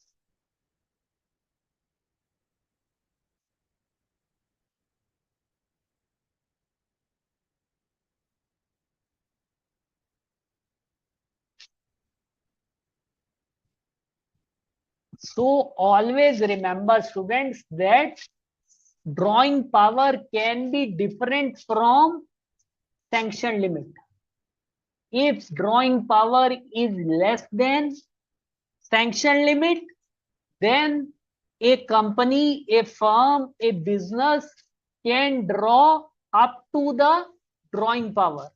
So it is the limit up to which a concern can draw funds in case of a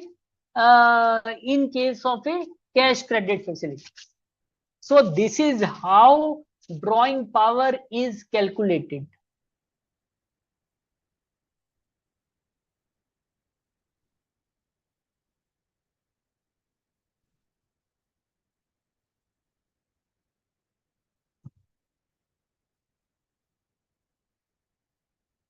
Yes, is it clear to you? The term margin is clear to you? Value of stocks, value of debtors, if it is given both are to be added and creditors are to be reduced and margin is to be reduced, then we uh, calculate drawing power. Is it clear to you, students? Many times questions have been coming from this area, calculate drawing power, whether this drawing power is correct or not.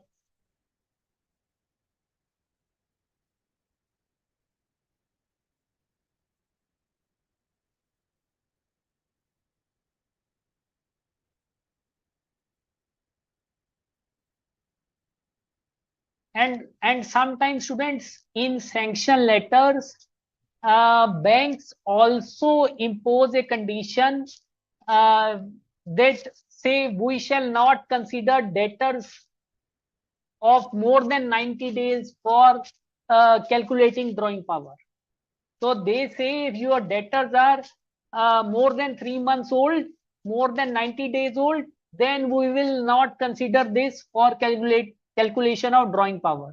Then if such a case, if such a situation is given, then you would have to include only those debtors um, for calculation of drawing power which fall within the period of 90 days, which are eligible for calculation of drawing power.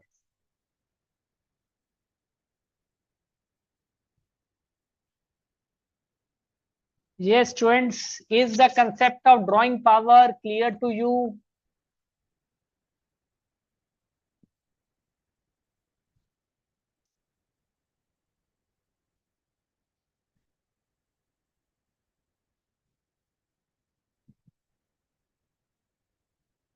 Yes, Nidhi, you are writing correctly. So students, these are the basic fundamental things.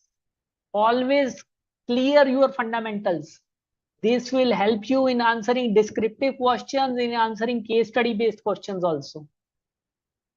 You should not have any doubt, any ambiguity about these basic things.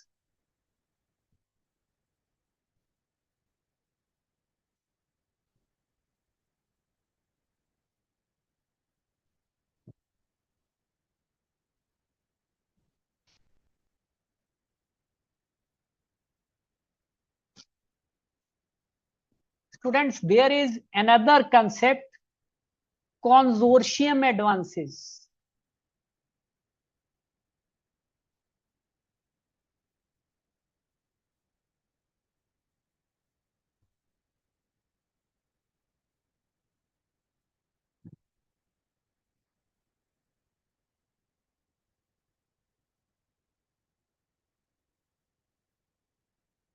Yes. Can you tell students what is the meaning of consortium advances?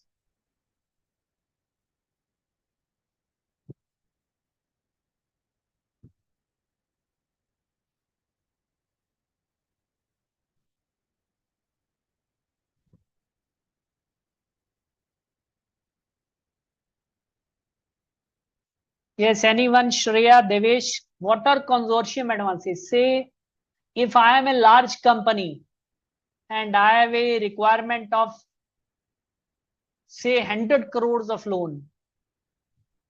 Okay, assume. So one branch, one bank is not willing to lend me so much amount of money. So what happens is 2, 3 banks get together. Okay, and they form a consortium. And the exposure, the funding exposure is divided. Okay, say if my requirement is 100 crores, then 50 crores would be given by one bank, 20 by another, and 30 by other. Okay, so one of the banks, obviously, who is having highest amount of exposure, it is known as lead bank. It is known as lead bank.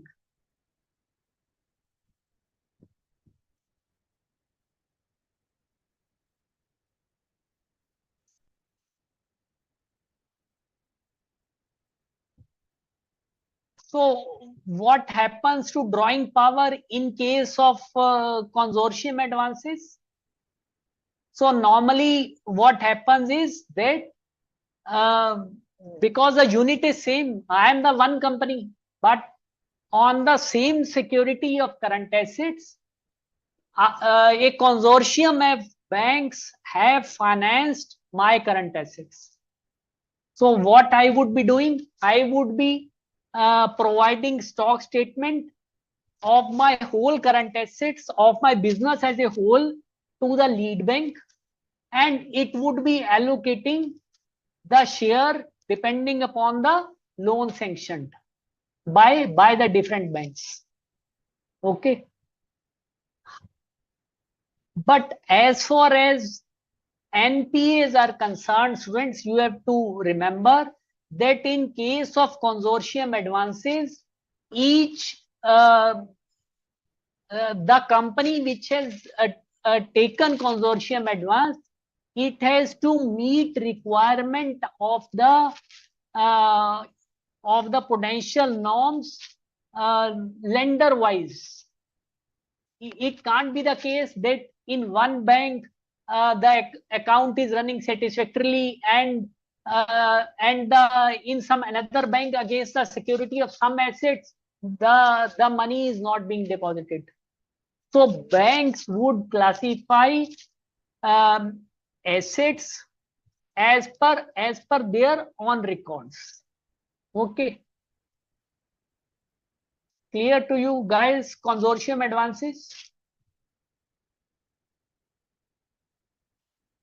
And students, there is another term relating to advances which is known as SMA.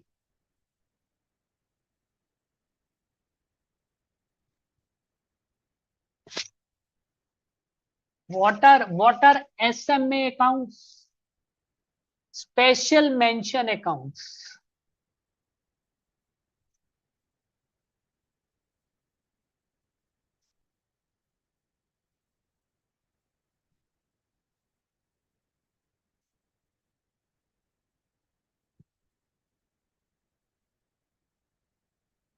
Yes. Yes, any one of you students have an idea about SMA accounts? What are SMA accounts?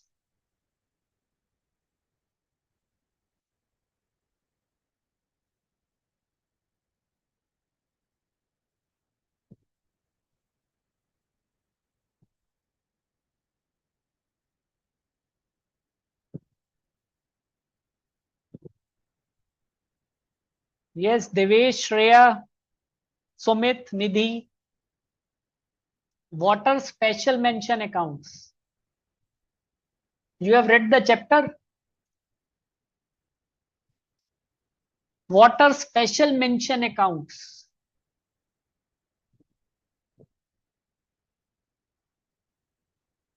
No idea. Okay. So guys, one thing we had learned, NPA accounts, which cease to generate income for the bank. So SMA, remember, is a stage prior to that. Before an account becomes NPA, it might show some problems. It might show some stress signals. So such accounts are called special mention accounts. Again, very important for examination point of view. Remember students that SMA accounts are not NPA accounts. They are not NPA accounts.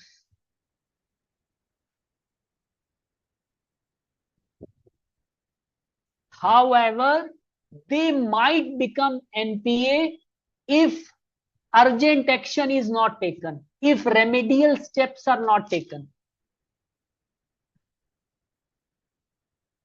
So these are called special mention accounts. Say, I will try to explain to you with the help of an example. Say you have taken a car loan from a bank.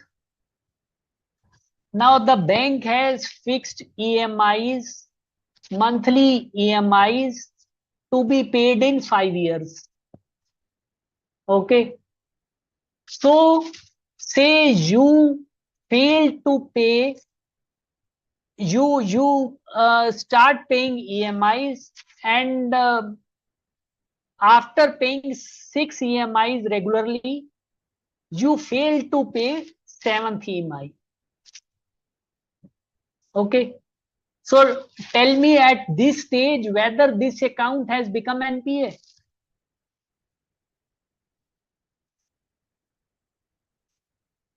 Yes. Shreya, Devesh, Sumit, tell me at this stage whether the account has become NPA.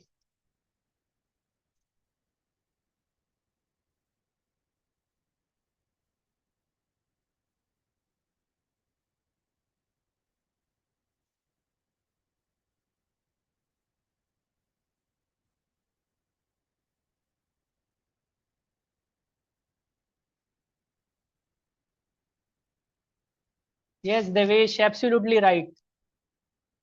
You are saying no, after 90 days needed, more than 90 days needed, not 90 days. It is more than 90 days in case of a term loan. Remember this also. So now you have defaulted on one EMI. Okay, say EMI was due on 30th June and you failed to pay EMI on 30th June. Now say bank officials are reviewing your account. So they see that you have not paid EMI. It means one EMI on the due date. It means the account is showing some stress, that you are having some fund problem. You are not able to pay on the due date fixed by the bank, and your account has become overdue. The EMI was required to be paid on 30th June, but you have failed to pay the amount on 30th June. So such accounts which have yet not become NPA, but they may become NPA in future if urgent steps are not taken by regular follow-up, by getting by maintaining financial discipline, by getting EMIs or installments recovered on time. So such accounts are known as SMA accounts, special mention accounts.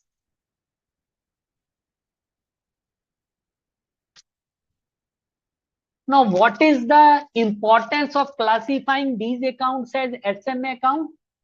Because they tell the management, they inform the bank that, look, these accounts are showing stress signals. They are having certain problems. So take some action. Otherwise, they may become NPA after more than 90 days.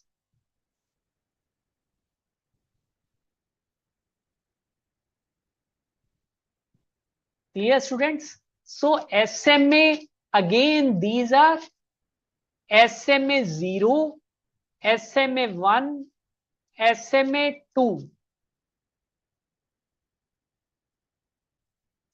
Okay. Say this means overdue between 0 to 30 days. SMA 1 means 31 to 60 days. And SMA 2 means overdue between 61 to 90 days. And after 90 days, if overdues remain, then it would become a non-performing asset. It would become NPA. So guys, you clearly understand the meaning of SMA. Now tell me whether SMA is a standard asset. Whether in the books of branch, whether in the books of bank, SMA account would be classified as a standard asset.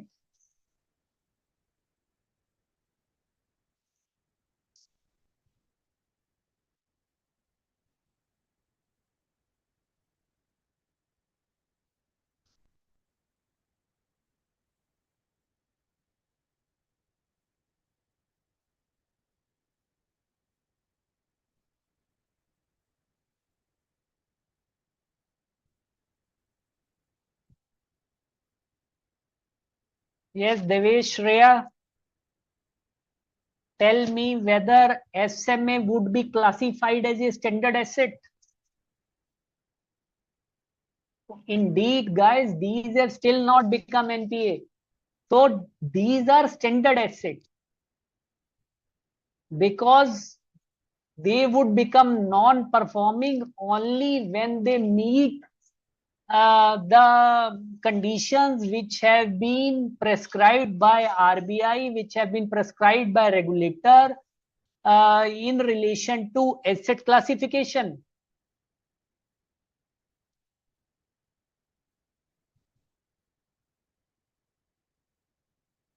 Yes, tell me guys one more thing from what we have studied, what we have discussed, main important broad points till now.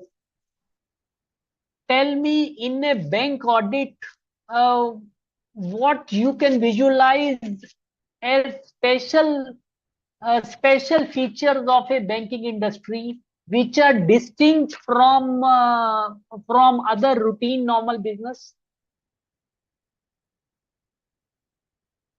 Yes.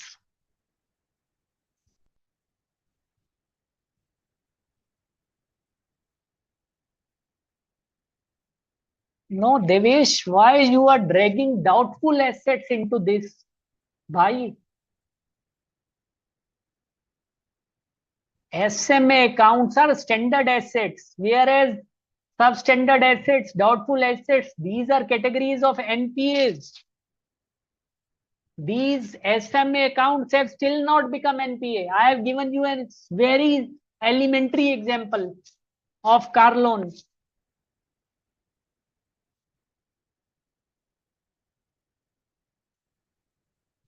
Yes, students, tell me what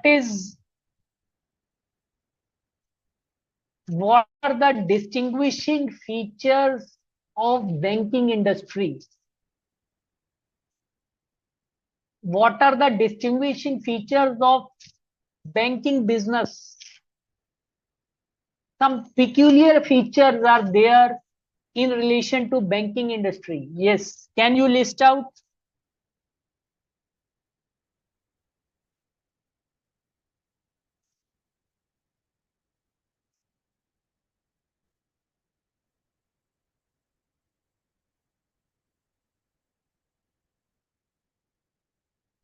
Just think over, guys. Now you have a fair idea of how banks operate, what is their balance sheet all about, how they are regulated. No, no. Sumit, you are saying banks may have more NPA than another. NPA is a term specifically used for banking industry. It is not used in, say, normal manufacturing business. Where we say bad debts or doubtful debts. So generally, I am asking from you, like students, banks have um, vast geographical spread. Like say you see a public sector bank, it may have got thousands of branches in the country. Okay, so they have vast geographical spread, and they are heavily relying upon technology to get their operations. Nowadays, banks operate on core banking solution. Everything is on the basis of core banking solution on the basis of servers. So they are relying heavily on technology. So you are using net banking, IMPS. You are able to transfer your money from one account to another account instantly. So this is possible only by way of technology.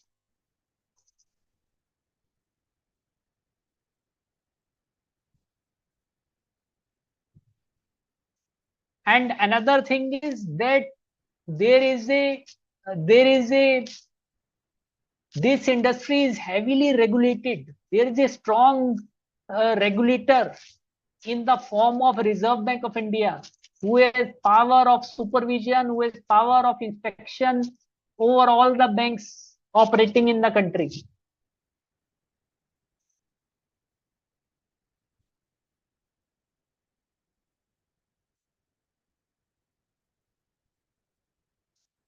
So these are some of the special peculiarities of the nature of the banking business, and there are many laws applicable to banking business, like we have discussed at the beginning, like Banking Regulation Act is there. Okay, like there is Banking Regulation Act 1949.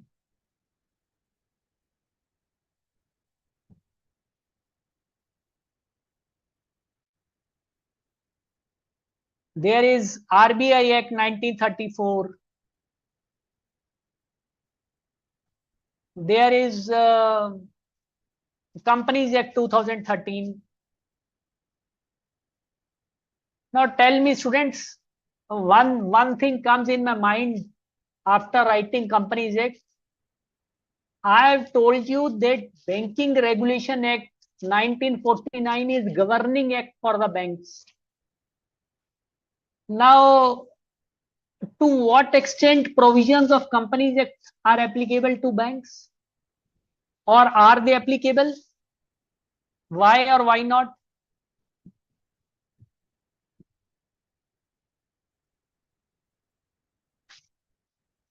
Yes, think over it. Like Prevention of Money Laundering Act.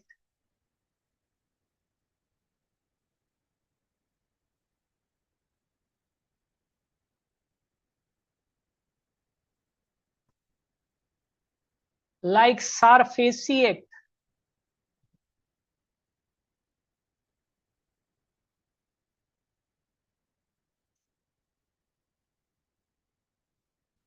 And tell me, have you heard this name, guys? SARFAESI Act. And what does this mean? What is it all about?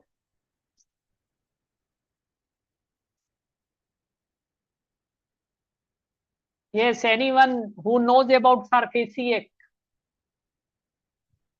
just what does it deal with?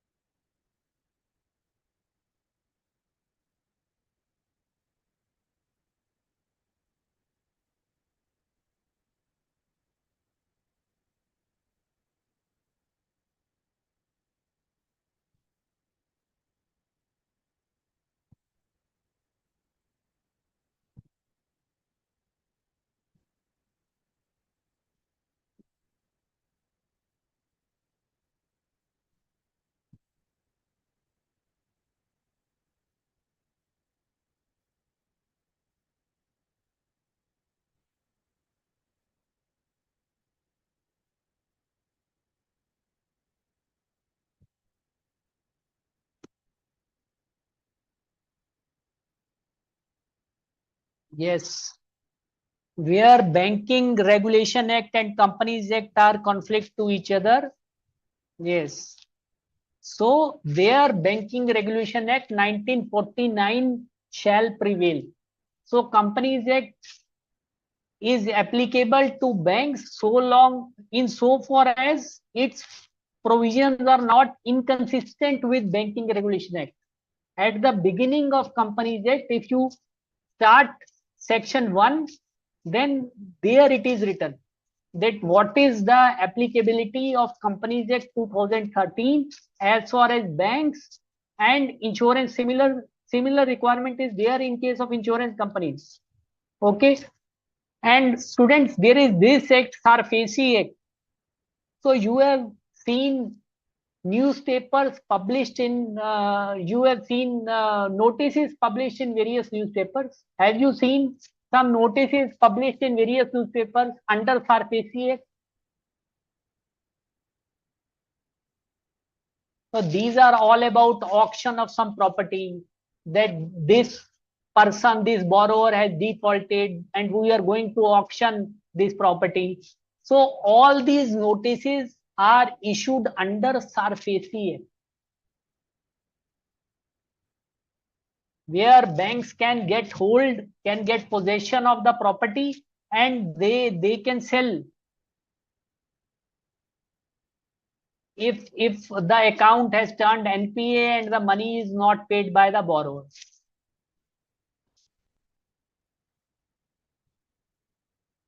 Okay. Yes. So Manish ji आप unmute कर दें अगर किसी को कुछ पूछना है तो. Yes, students, if you want to ask something, any question.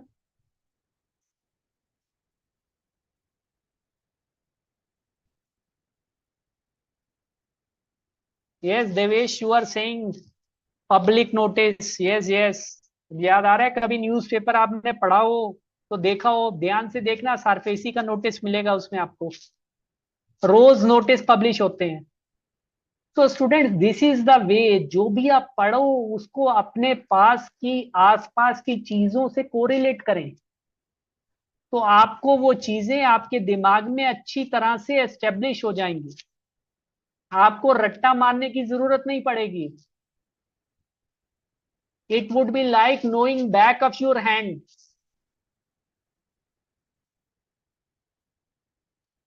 ये किसी स्टूडेंट की कोई क्वेरी है, कुछ पूछना चाहता है स्टूडेंट, बताए.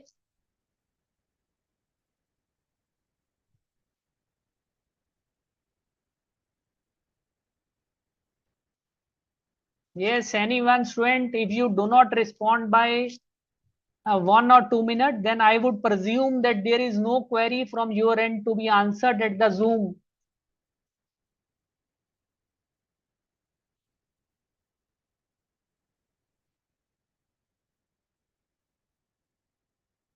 Yes, namaskar ma'am. Namaskar, sir. Namaskar, Good evening, ma'am. students. Hope you all are enjoying the session. And we are about to complete our journey, and we are moving towards our last session, which is on 28th of June for intermediate. Right, sir? Ma'am, it's 27th, I think. Sorry. It's, So we are moving towards last session. Yes. So dear students, please, till the time we are moving towards last session, you complete your whole syllabus. And if you have any queries, any doubt, please get back to us and provide your feedback, because your feedback is very, very important for us. In case you need any specific question or any specific help, that also can provide with in the feedback to us. So please fill your feedback and do writing preparation, and sir has very nicely given you practical examples and try to cover all the important topics, points which are generally asked in the examination. So be do thorough study, try to develop the habit of learning, and yes, of course, writing practice is very, very crucial and important, and sir is in the meantime several times he is sharing tips also. So I also tend to learn from the sir. So with this, over to you, sir. Thank you, ma'am, for compliment which might not be deserving. Nahi, sir. Perfectly deserving those compliments which I had shared with you, because you are having very vast experience and very in-depth knowledge of the subject. So you can you guide on time to time basis to the students. So if any of the query is there, so please take, and thank you very much. Yes. Thank you, ma'am. Thank you. Yes, students, any query, or should we close the session? If any query is there, you can ask from me. Still few minutes are left. Sir, thank you very much. Yes, there is no Devesh. query from my side. Thank you very much. Okay, okay. And students, one more thing, जब आप इस chapter को करें तो आपको इसमें conceptual clarity, जो important terms हैं उसकी होनी बहुत जरूरी है। क्योंकि आप इसमें, आपको देखिए, इसको इस चैप्टर में आपको एग्जाम में कोई बहुत ज्यादा टेक्निकल क्वेश्चन नहीं आएगा, क्योंकि इंटरमीडिएट लेवल पे है, तो एक बेसिक नॉलेज आपसे रिक्वायर्ड है, एडवांस नॉलेज नहीं रिक्वायर्ड। बैंक ऑडिट एक बहुत वास्ट टॉपिक है और प्रैक्टिकल टॉपिक है, तो स्टूडेंट से एक बेसिक एलिमेंट्री नॉलेज ही रिक्वायर्ड है। जितना आपके मॉड्यूल में लिखा है उतना आप अच्छी तरह समझ लें, बस वो बहुत है आपके लिए। अगर आप सोचे कि मैं बैंक ऑडिट में एक्सपर्ट बन जाऊंगा एक लेक्चर अटेंड करके, तो वो पॉसिबल नहीं है। ये चीजें प्रैक्टिस से आती हैं और नॉलेज से आती है। Okay,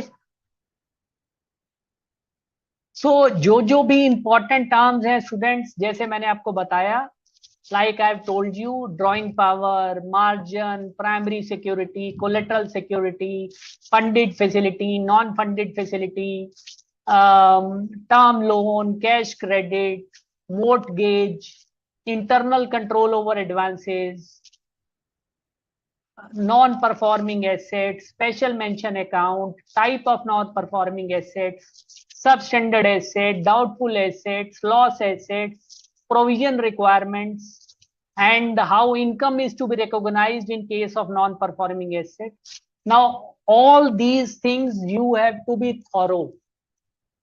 Okay. So one or two questions are coming from this chapter, bank audit, keeping in view the weightage. So students, do not leave this chapter. Sometimes students say, okay, we leave this chapter. What would happen if some case study comes based upon bank audit? Then what would happen? So do not do this, students. Do not employ shortcuts. Do not employ shortcuts. Be thorough, as ma'am has also told you, and enjoy the subject. That's what I can say. Okay, guys. So best of luck, students. Thank you so much, and good night to all of you.